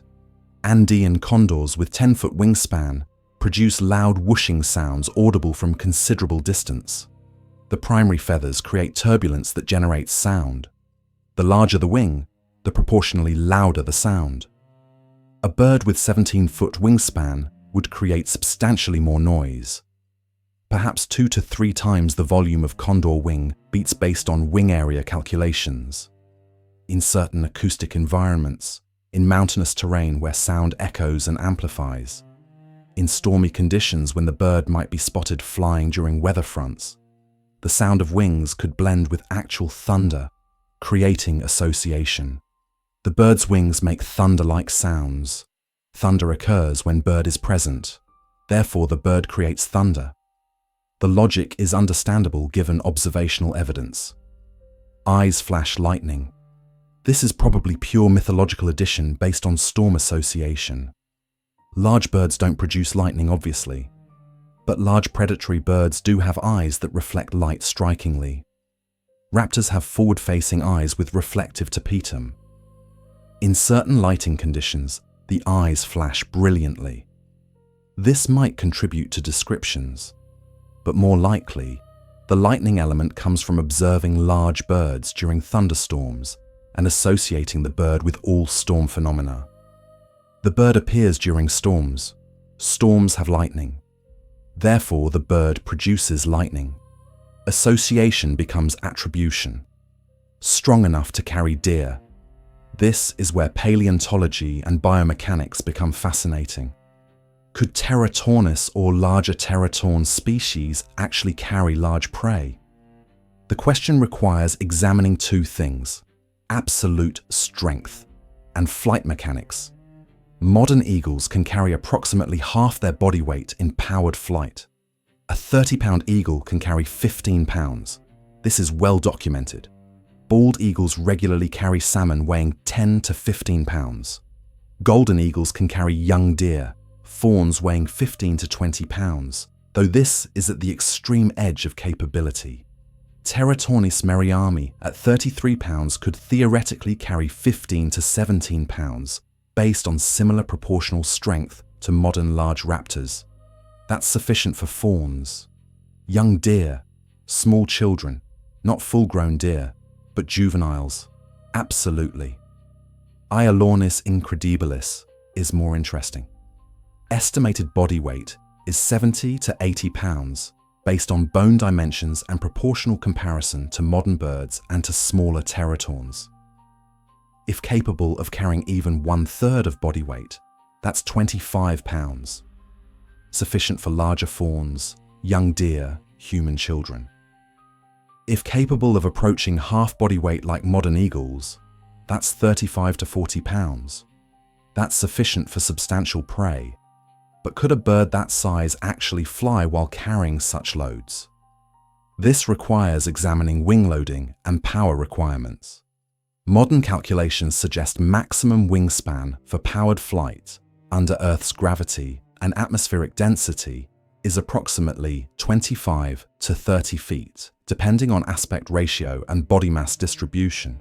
Iolornis at 17 feet is well within theoretical limits. The bird could certainly fly. Whether it could carry prey while flying depends on wing morphology and flight style.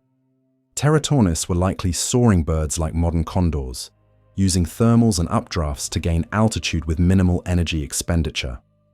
Soaring birds can carry more than active flapping flyers because they're not fighting gravity continuously. They use air currents. If Teratornis could gain altitude using thermals, it could then glide while carrying prey, using gravity to assist. This is exactly how modern raptors carry heavy prey. They don't fly straight up.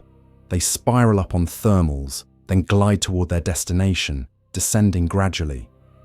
The biomechanics are plausible, not for full-grown deer, which weigh 150 to 300 pounds. But for young deer, fawns, small children, the mechanics work. 17-foot wingspan provides sufficient lift. Soaring behavior provides efficient energy use. The bird could absolutely have carried prey in the weight range described in some Thunderbird accounts. The behavior described in legends matches what we know of large raptors and teratorns. Teratornis was likely a predator scavenger similar to modern condors, but larger and more capable of active predation based on skull morphology, showing stronger beak and more forward-facing eyes, suggesting better depth perception. Modern condors are primarily scavengers. Teratornis seems to have been more versatile, capable of scavenging but also capable of killing. The bird would have soared on thermals to conserve energy, hunting by spotting prey from altitude, targeting young, vulnerable or sick animals. Being opportunistic, taking whatever it could manage. These behaviors appear in Native American accounts. Thunderbird doesn't hunt constantly. It appears, takes prey, disappears. This matches soaring predator behavior. Long periods of observation from altitude, brief periods of active hunting or scavenging, then departure. The critical question that determines whether Thunderbird traditions preserve actual observation. Did Native Americans encounter living Teratornis, or only fossils? The extinction dates are significant and well established through extensive radiocarbon dating of La Brea specimens and other localities. Teratornis merriami went extinct approximately 12,000 years ago, coinciding with the end of the Pleistocene and the Quaternary extinction event that killed most North American megafauna. Mammoths, mastodons, giant ground sloths, saber-toothed cats, short-faced bears, Teratornis, all gone within a relatively brief period between 13,000 and 10,000 years ago. But 12,000 years ago is recent in human terms. Very recent. This is not deep time, this is yesterday in anthropological terms. Archaeological evidence confirms humans were present in North America by at least 15,000 years ago. Clovis culture appears around 13,000 years ago. Pre-Clovis sites are confirmed in several locations, some dated to 15,000 or 16,000 years ago. Genetic evidence suggests human arrival possibly as early as 20,000 years ago. Humans and Teratornis overlapped. This is not speculation, this is established fact. For at least 3,000 years, probably longer, humans and these giant birds shared the continent.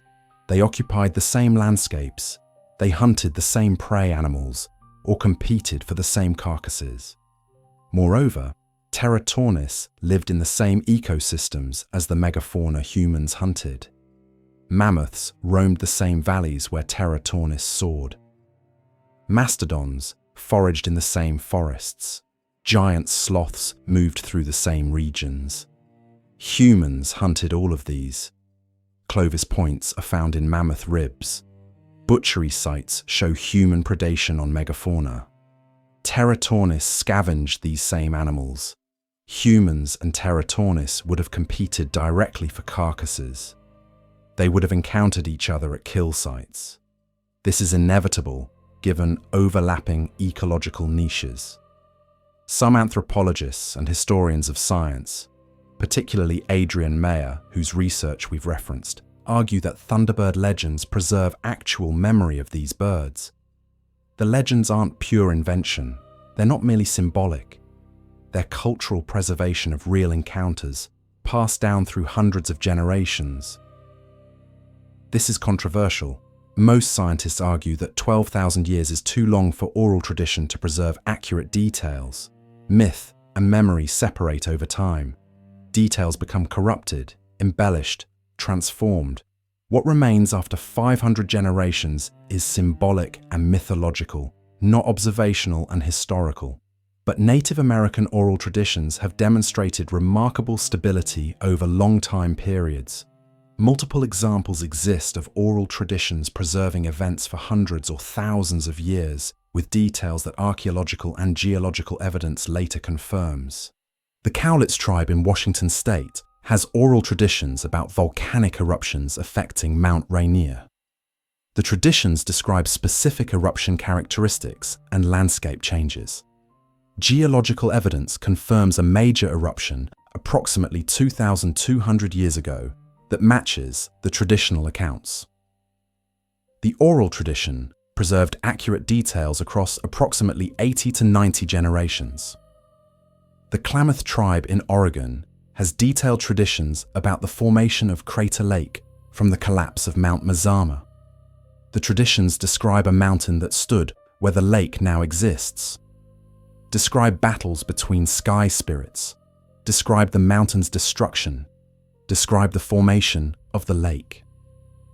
Geological evidence dates the eruption to approximately 7,700 years ago. The oral tradition preserved accurate details across approximately 300 generations. 300 generations. That's extraordinary retention of factual information through purely oral transmission. Multiple Aboriginal Australian traditions preserve geological events from the end of the Pleistocene. Flooding of coastal areas, changes in sea level, appearance of islands, disappearance of land bridges. These events occurred 10,000 to 13,000 years ago. The traditions preserve them with geographic and sequential accuracy. If oral tradition can preserve 7,700-year-old events, if it can preserve 10,000-year-old geological changes, why not 12,000-year-old observations of very large birds? Especially if those observations were reinforced by continued discovery of fossils. This is the key. This is what makes Thunderbird traditions potentially different from mere myth. Oral tradition plus fossil evidence creates reinforcing loop. Your ancestors tell you about giant birds that carried off deer. You find enormous bird bones eroding from a cliff. The bones validate the stories. The stories explain the bones. The tradition is reinforced across generations. Every few generations, someone finds more bones. The physical evidence keeps the tradition alive and accurate. Teratornis fossils are found in surface deposits throughout Western North America. Not rare. Not difficult to find if you know what you're looking at. Natural erosion exposes them constantly.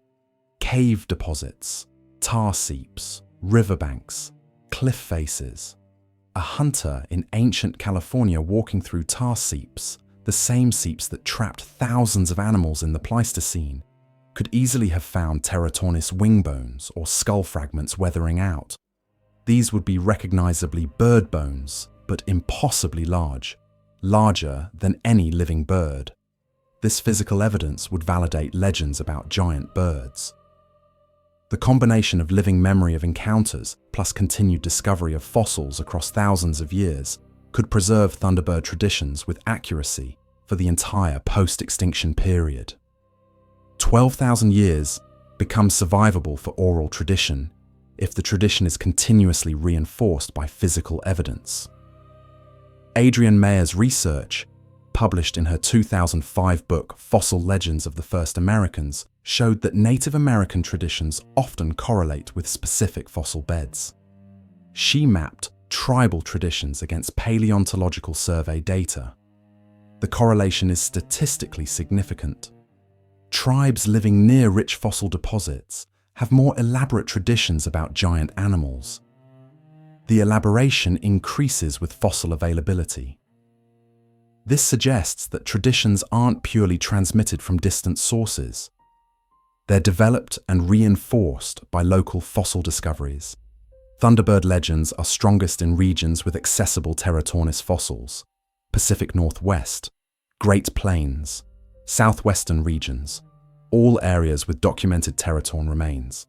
The correlation between fossil availability and legend elaboration is difficult to dismiss as coincidence.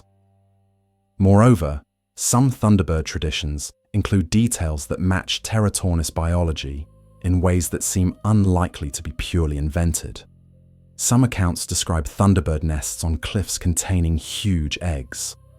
Teratornis likely nested on cliff faces like modern condors based on morphology and ecological reconstruction. The eggs would have been proportionally large, potentially 6 to 8 inches long based on body size scaling, larger than any modern bird egg except ostrich. Ancient peoples finding fossil nests with eggs would have direct evidence supporting giant bird traditions. Some traditions describe Thunderbird eating carrion as well as hunting. Teratornis was probably a facultative scavenger like modern condors, capable of active predation but also feeding on carcasses. This mixed feeding strategy appears in indigenous accounts. The bird doesn't only hunt, it also scavenges. This is accurate behavioral description if based on observation.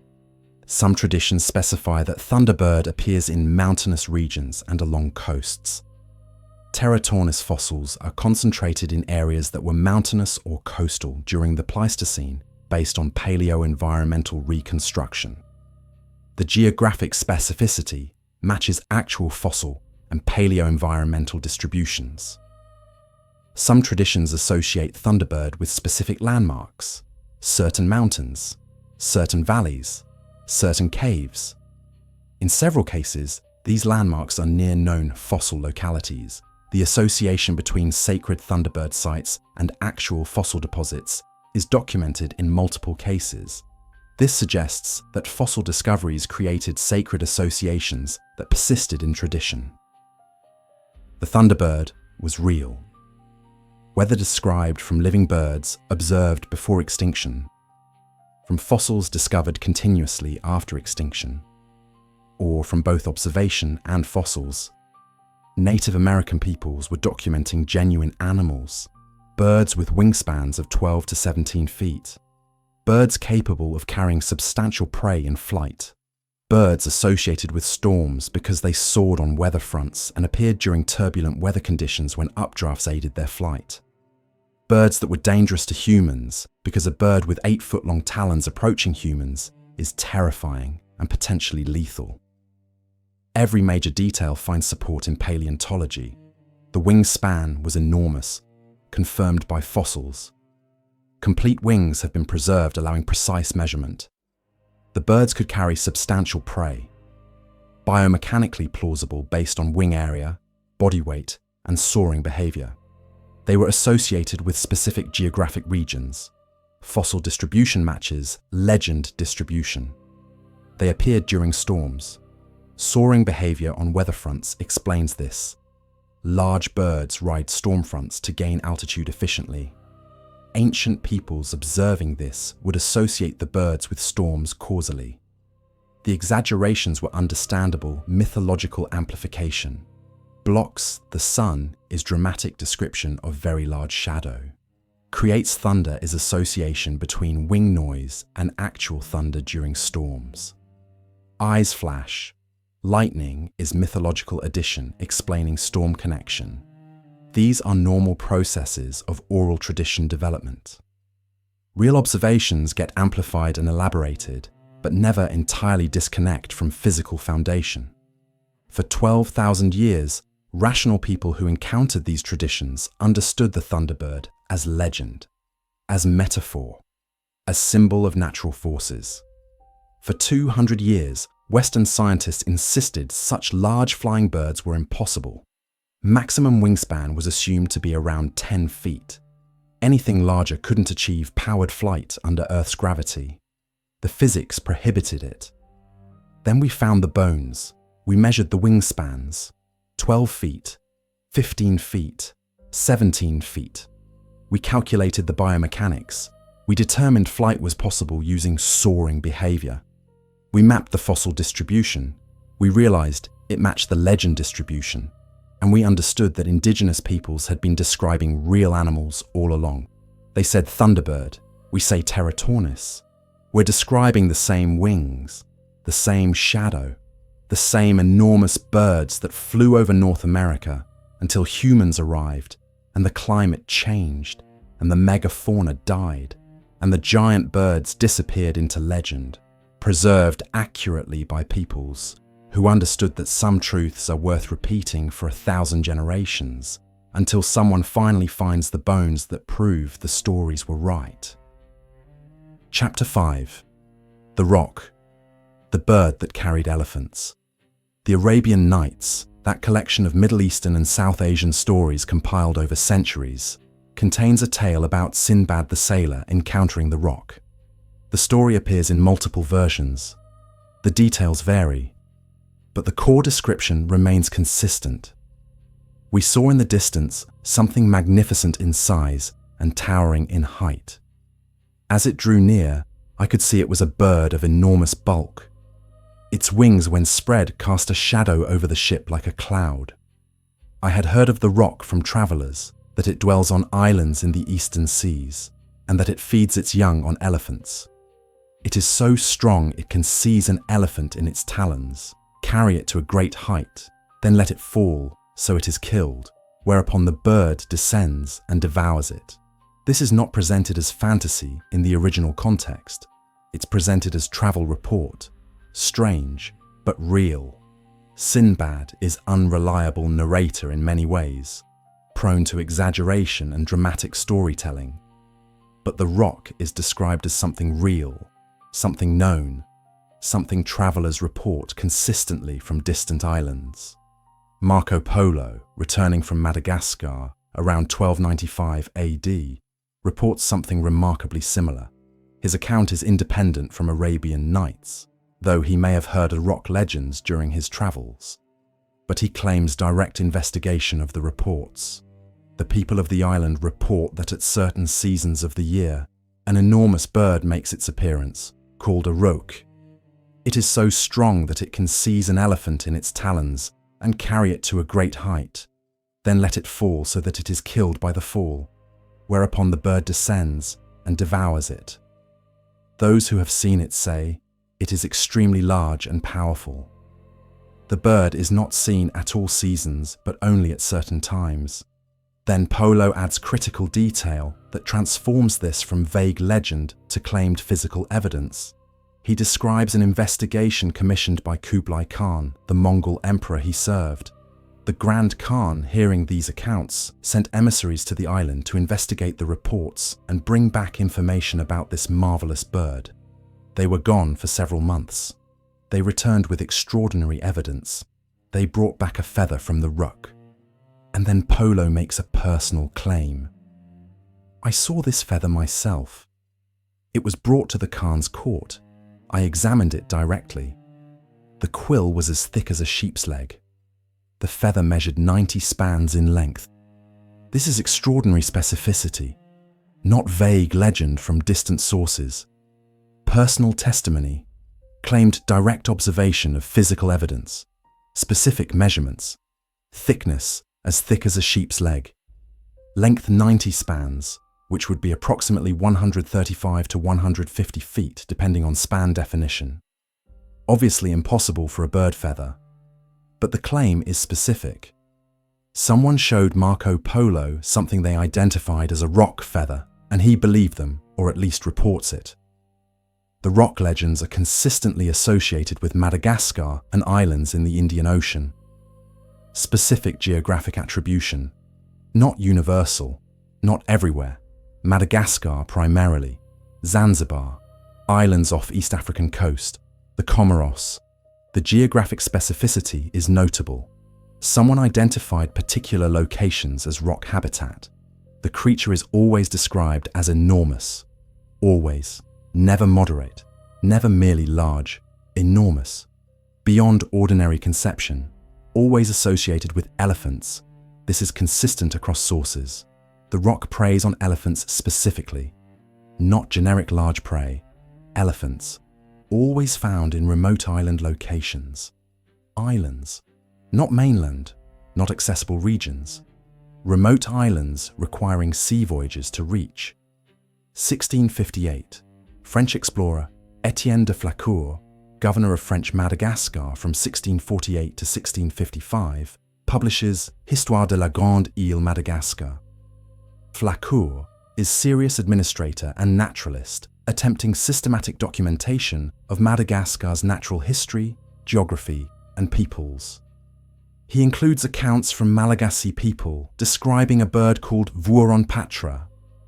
The Malagasy informants describe an enormous bird living in remote southern regions of the island. Very large. Larger than any known bird.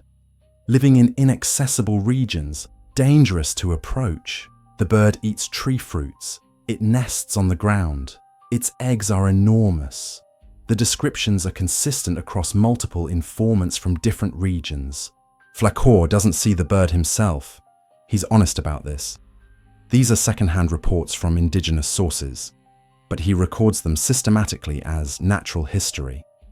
He's attempting to document what exists, separating reliable reports from obvious exaggeration. His tone is cautious, but he clearly believes his informants are describing something real. He notes the Malagasy insist this bird exists currently. Not ancient legend, not mythological past, current existence. It lives in the southern forests, in the most remote and difficult terrain. People have seen it. People have found its tracks. People have found its eggs. The insistence on current existence is important. This isn't ancestor story. This is contemporary natural history, 1830s through 1850s. European naturalists begin systematic exploration of Madagascar following French colonization. They're searching for botanical specimens, minerals, geographic data. Instead, they find something extraordinary. Not living rocks, but bones, enormous bird bones, leg bones thick as human torsos, eggshells the size of beach balls, fragments and complete specimens of the largest bird, by weight, ever to exist. The bird is initially named Aepyornis maximus by French naturalist Isidore Geoffroy Saint-Hilaire in 1851, based on bone and egg fragments sent from Madagascar. The name means highest bird or tall bird, commonly called the elephant bird. Not because it carried elephants, it couldn't fly at all, but because it was elephant-sized, because it was the ecological equivalent of elephants on an island lacking large mammals. The measurements are staggering even by paleontological standards where large sizes are common, height up to 10 feet tall when standing erect based on complete skeletal reconstructions. Weight estimated 730 to 1,000 pounds based on bone dimensions, comparative anatomy, and scaling relationships. Some estimates push toward 1,100 pounds. For comparison, an adult male ostrich, the largest living bird, weighs about 280 pounds and stands 8 feet tall. Aepyornis was 3 to 4 times heavier, substantially bulkier, built like massive ostrich but heavier boned and more robust. Eggs. The eggs are what make Aepyornis unforgettable. Up to 13 inches long, circumference up to 30 inches, Capacity approximately 2 gallons. That's equivalent to 160 chicken eggs. 7 ostrich eggs. The largest eggs of any known bird species, living or extinct. Complete eggs are found in sand dunes in southern Madagascar. They're sold in markets. They're used as containers. They're so large and durable that even partial eggshells are impressive specimens. Aepyornis was the heaviest bird by weight ever to exist. Larger flying birds existed in terms of wingspan. Argentavis magnificens from Argentina had 23-foot wingspan. Pelagornis sandersi had 24-foot wingspan, but both were much lighter than Aepyornis. Built for flight. Hollow bones. Lightweight. Aepyornis was built for mass. Solid bones. Heavy, powerful legs. 3-toed feet like ostrich, but much larger. It was the heaviest bird. The most massive. The closest thing to elephant-sized bird that evolution ever produced. Critically, fundamentally, it was completely flightless. Vestigial wings. Tiny. Useless. No flight feathers. No adaptation for flight whatsoever. No capacity for powered flight. It was as flightless as a penguin. More flightless. At least penguins use their wings for swimming. Aepyornis wings were truly vestigial. Evolutionary remnants. The bird walked. It ran. It didn't fly at all. So how does a completely flightless bird explain flying rock legends? How does a bird that cannot fly explain stories of birds carrying elephants through the air? The answer is complex, involving multiple strands of evidence, misunderstanding, deliberate deception possibly, and conflation of different things. First strand. The bird's sheer size created legends. Imagine finding an egg the size of a beach ball. Imagine finding bones indicating a bird weighing half a ton. Imagine oral traditions about birds larger than any living creature. These accounts would spread through trade routes from Madagascar to Arabia to India to China. Details would become garbled through translation and transmission through multiple languages and cultures. Perhaps the birds could fly in ancient times. Perhaps they still fly somewhere in unexplored regions of the island. Perhaps they're rare and only appear seasonally. Second strand. Possible misidentification or conflation with large raptors from mainland Africa. Madagascar has no large raptors native to the island. The largest native raptor is the Madagascar fish eagle with 5-foot wingspan. Nothing impressive by continental standards, but nearby mainland Africa has substantial species. Martial eagles with 8-foot wingspan, African crowned eagles capable of taking prey up to 66 pounds, lappet-faced vultures with 9-foot wingspan. To observers unfamiliar with large raptors, to island peoples who don't have such birds locally, seeing these mainland species during occasional visits to the African coast could create exaggerated accounts upon return. Stories from African mainland could blend with Malagasy Aepyornis accounts, creating composite legendary bird. Third strand. The feather Marco Polo describes. Quill as thick as a sheep's leg. Feather 90 spans long. This is far too large for any bird feather. Even Aepyornis, massive as it was, didn't have feathers remotely that large. Flightless birds don't have large flight feathers. They have hair-like feathers, primitive feathers, but not the elaborate pennaceous feathers of flying birds. A sheep's leg is 6 to 8 inches in diameter. A feather with quill that thick is impossible for any known bird, but Madagascar has raffia palms, Raffia farinifera. These are massive palms with fronds up to 80 feet long, among the longest leaves of any plant on Earth. Individual frond segments can be 6 to 8 feet long, several inches wide, with a thick central rib that could easily be mistaken for a quill. To someone unfamiliar with palm morphology, to someone expecting to see a giant bird feather, a raffia palm frond could look exactly like what they expect. Long, rigid, central rib like a quill, lateral veins like feather barbs. Contemporary analysis suggests Marco Polo's informants in Madagascar showed him raffia palm fronds, claiming they were rock feathers.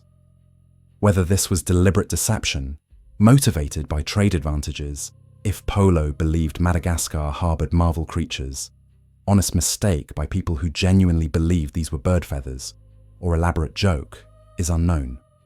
Medieval people had senses of humor. Tricking foreign travelers wasn't unknown, but someone showed Polo something he believed was a feather from an impossible bird, and he reported it as fact, or at least as claimed fact without adding excessive skepticism. Fourth strand, probably the most significant. The elephant connection. Why are rock legends specifically about birds that hunt elephants? Why elephants rather than generic large prey?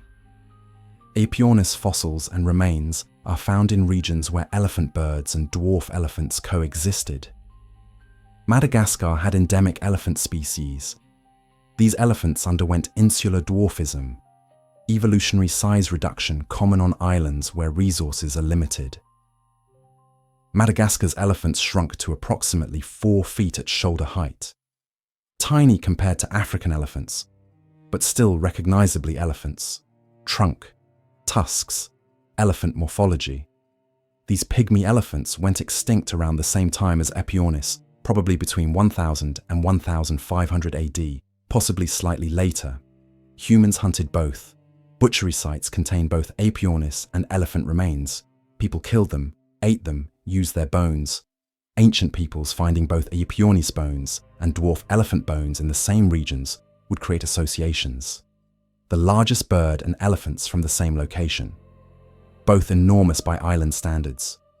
Both extinct or nearly extinct by time of regular foreign contact. Stories linking them would emerge naturally. The rock hunts elephants is logical inference if you find both species remains together, even though the ecological reality was completely different. Neither hunted the other. But they shared landscapes. They died in the same places. Their bones appear together. The association forms. Moreover, consider how stories develop through trading contacts. Arabian traders visiting Madagascar might have seen dwarf elephant bones. 4 feet at shoulder. These are small elephants by mainland African standards. But they're elephants. Tusks prove it. If you're trading in elephant ivory from Madagascar, if locals tell you about giant birds, if you see both bird bones and elephant bones, the synthesis is natural. The giant birds hunt the elephants. This explains why both species remains are found together. This creates trading story. Madagascar has marvel creatures, giant birds that hunt elephants. This makes Madagascar exotic, makes trade with Madagascar prestigious. The story serves commercial purposes. The extinction timeline is critical for understanding how rock legends developed. Aepyornis survived until approximately 1000 AD, based on radiocarbon dating of eggshell and bone specimens. Some controversial evidence suggests survival until 1200 or even 1500 AD, though this is debated. Human settlement of Madagascar occurred around 500 AD, based on archaeological evidence. That's approximately 1500 years ago, very recent in human terms. Humans and elephant birds overlapped for 500 to 700 years minimum, possibly up to 1,000 years. This is within historical memory. This is recent enough that oral tradition could preserve accurate information across the gap. The birds were hunted by human settlers. This is proven by archaeological evidence. Butchery marks on Aepyornis bones. Eggshells found in human habitation sites used as containers. Concentrated bone deposits near villages suggesting systematic hunting. Human predation contributed significantly to extinction. We killed them. We ate them. We collected their eggs. We destroyed their habitat through fire agriculture. Within centuries of human arrival, Aepyornis was gone. This means living Malagasy people have cultural memory of elephant birds within historical time, possibly within family memory of living elders by time Europeans arrived. The Vuron-Patra stories Flacour recorded in 1658 aren't ancient legends from mythological past. They're recent accounts, possibly within 500 years of the bird's extinction, possibly closer. Oral tradition could easily preserve details across that time span. 20 generations, 30 generations, perfectly achievable retention of factual information about animals your great-great-grandparents hunted. Consider what this means. If your great-great-great-great-great-grandparents hunted these birds, if each generation passed down the stories, if you occasionally find enormous bones and eggs reinforcing the tradition, the memory remains vivid, not degraded, not mythologized beyond recognition. Vivid memory of actual birds that actually existed. When Europeans began systematic exploration in the 1600s and 1700s, when Flacour recorded Vuron-Patra accounts, the extinction was recent, very recent. The stories weren't ancient myth, they were recent history. People describing birds their ancestors knew. Perhaps describing birds some elderly informants had heard about from their own grandparents. The chain of transmission was short. The degradation was minimal. The rock was real in this sense. The largest bird by weight that humans ever encountered existed in Madagascar. Its remains and eggs inspired legends that grew in the telling. The legends were transmitted through trade routes from Madagascar to Arabia, to India, to Persia, to China.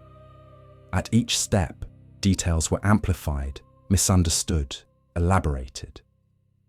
The legends mixed with accounts of large raptors from African mainland. Physical specimens, palm fronds, were misidentified as feathers, creating apparent proof of impossible birds. The stories served commercial purposes, making Madagascar exotic and trade-worthy. The elephant-carrying detail was misunderstanding based on finding both species remains in same locations. Dwarf elephants coexisted with Epiornis. Both left bones. Stories conflated them. The bird hunts elephants became the narrative, not based on observation of predation, which never occurred, but based on geographic association and trading story development. But the core was true. Giant birds existed on Madagascar. They were larger by weight than any bird in living human memory anywhere in the world. They laid eggs so large they seemed impossible. They lived on islands in the Indian Ocean exactly where legends placed them. They existed until recently, overlapping with human populations, hunted to extinction within historical memory. Everything the legends got right, location, size, eggs, recent existence, was based on real evidence. Actual birds that actually lived. The flight capability was error. Flightless gets misinterpreted or misremembered as flying. The elephant predation was misinterpretation based on geographic association. But the fundamental claim, impossibly large birds lived on Madagascar until recently, was accurate. The extinction of Epiornis represents tragic pattern of human expansion. When humans reached Madagascar around 500 AD, we found a unique ecosystem evolved in isolation. Island gigantism, giant lemurs, giant tortoises, giant birds. None had evolved defenses against human predation. They'd never encountered persistence hunters. They'd never encountered fire. They'd never encountered habitat destruction through agriculture. We arrived, we hunted them. We collected their eggs, preventing reproduction. We introduced rats and other invasive species that ate remaining eggs. We burned forest for agriculture, destroying habitat. Within a few centuries, Epiornis was gone, along with most other megafauna. Giant lemurs extinct, giant tortoises extinct, dwarf elephants extinct, dwarf hippos extinct, all within 500 to 1,000 years of human arrival. The rock survived only in legend, but the legend preserved truth, filtered through layers of elaboration and misunderstanding. but never entirely disconnected from reality. The birds were real. The eggs were real. The impossible size was real. We killed them. Then we told stories about them. Then Europeans arrived and collected the stories. Then scientists arrived and found the bones and realized the stories had foundation in fact. Just not about flying, not about carrying elephants, but about impossibly large birds on Madagascar, about eggs that could hold 2 gallons, about creatures that once existed and are now extinct because we killed them. French naturalists in the 1850s found the bones and realized legends had validity. The rock, stripped of flying and elephant carrying, was Aepyornis, 10 feet tall, half a ton in weight, eggs the size of beach balls, found exactly where Arabian and Malagasy legends placed it. The rock was real. We just arrived too late to see it alive. By time systematic European exploration began, Aepyornis was extinct or nearly extinct. By time scientists began searching, only bones remained, but the bones proved the legends preserved truth. Impossibly large birds had lived on Madagascar, had laid impossibly large eggs, had been hunted by humans within historical memory. The feather Marco Polo examined was raphia palm frond. The elephant connection was geographic association misinterpreted as predation. The flying capability was error or elaboration. But underneath the errors, reality remained. Giant birds were real. The legend preserved observation, distorted but not destroyed by transmission across cultures and centuries. We began with a skull in a museum, Protoceratops andrewsi, catalogue number AMNH 5027, a fossil that solved a mystery 2,500 years old. We've journeyed through 5 creatures, 5 impossibilities, 5 myths that science proved real, dragons whose bones were found exactly where ancient texts said they would be, dinosaur fossils distributed precisely where dragon legends appeared, Protoceratops in the Gobi where Greeks described griffins, Chinese lóng collection sites aligning perfectly with major fossil beds. The correlation was too precise to dismiss as coincidence. Unicorns whose skulls showed single massive horn sockets on the forehead. Elasmotherium sibiricum, the Siberian unicorn, weighing 5 tons, surviving until 29,000 years ago. DNA evidence proving overlap with human populations for at least 20,000 years, leaving fossils across Eurasia exactly where unicorn legends were strongest. The match was too specific to be accidental. Behemoth, whose description in Job matched sauropod anatomy, tail like cedar, bones like brass and iron. The oldest potential dinosaur description in literature, preserved in scripture, waiting 3,000 years for paleontology to reveal what the ancients had documented. The precision suggested observation, not invention. Thunderbird, whose wingspan was confirmed by fossils. Pterotornis merriami at 12 feet, Iolornis incredibilis at 17 feet. Native American descriptions validated by paleontology. The birds existed. The legends were accurate. The geographic correlation between fossils and traditions was undeniable. Rock whose size was proven by Aepyornis maximus bones, 10 feet tall, 1,000 pounds, eggs holding 2 gallons. The largest bird by weight ever to exist, found exactly where Arabian and Malagasy legends placed it, hunted to extinction within historical memory. The impossible bird was real, just flightless, just recently extinct. 5 times we were wrong to dismiss mythology as pure fiction. 5 times physical evidence proved ancient peoples were observing accurately. 5 times the impossible became merely extinct or merely rare or merely misunderstood. What have we learned? The ancients were not primitive. They were observers. They found fossils and tried to explain them. They encountered rare animals and tried to classify them. They described what they saw using available vocabulary. When they lacked words for extinct Pleistocene megafauna, they created new words: dragon, unicorn, thunderbird, rock. They were doing natural history, paleontology before the scientific method, zoology before Linnaean taxonomy. Their conclusions were often wrong taxonomically. They thought fossils represented living animals hiding in unexplored regions. They added magical elements based on misunderstood phenomena. They conflated multiple species. But their observations were frequently accurate.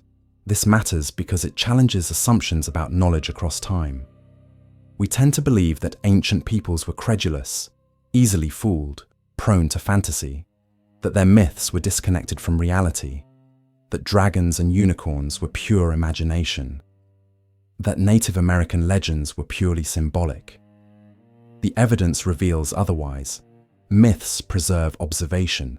Legends contain truth.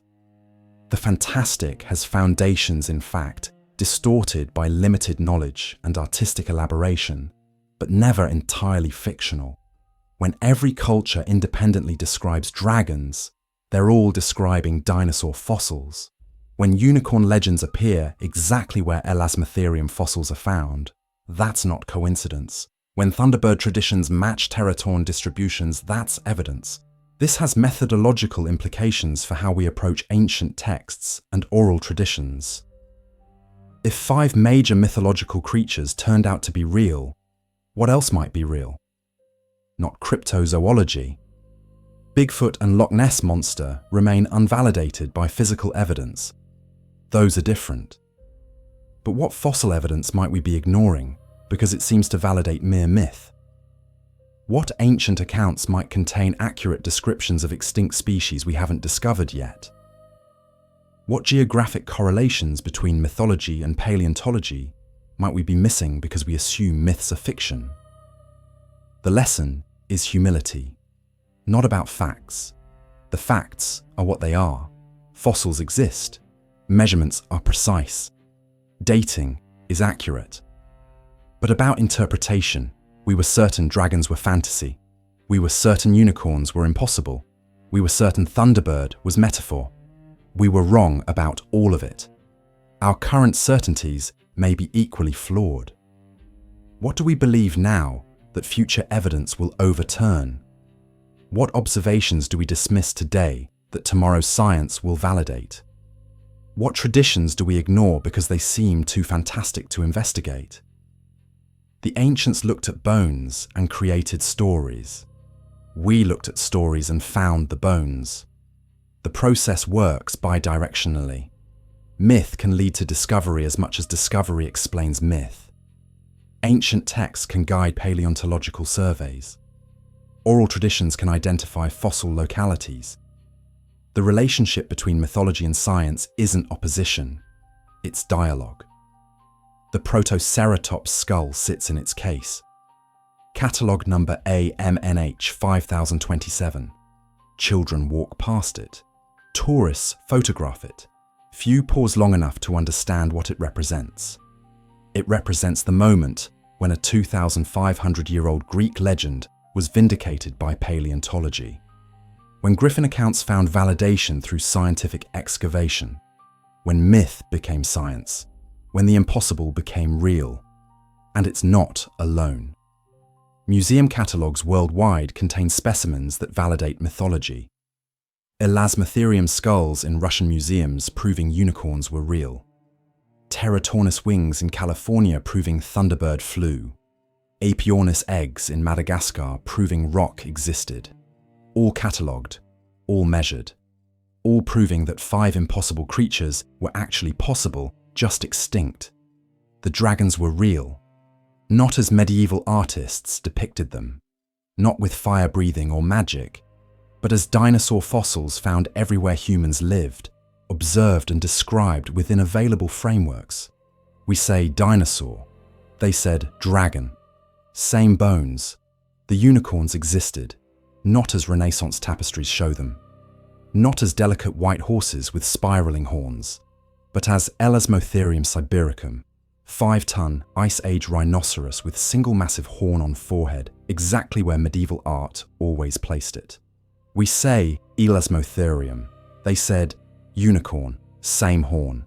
The Thunderbird flew, not as pure spirit or weather deity, but as Teratornis, real birds with wingspans up to 17 feet, capable of carrying substantial prey, living alongside humans until 12,000 years ago. We say Teratornis. They said Thunderbird, same wings. They gave us myths. We gave them science. Together, we arrive at truth. 5 creatures were real, and somewhere in some museum sits another specimen waiting to validate another myth. Waiting for someone to make the connection. Waiting to prove, once again, that the impossible is merely undiscovered. Until then, remember, when every culture describes dragons, they're describing dinosaur bones. When legends are too consistent, check the fossil record. When the ancients seem obviously wrong, they might be partially right. The skull in Copenhagen, the bones in New York, the eggs in Madagascar, they changed everything. What specimen will be next?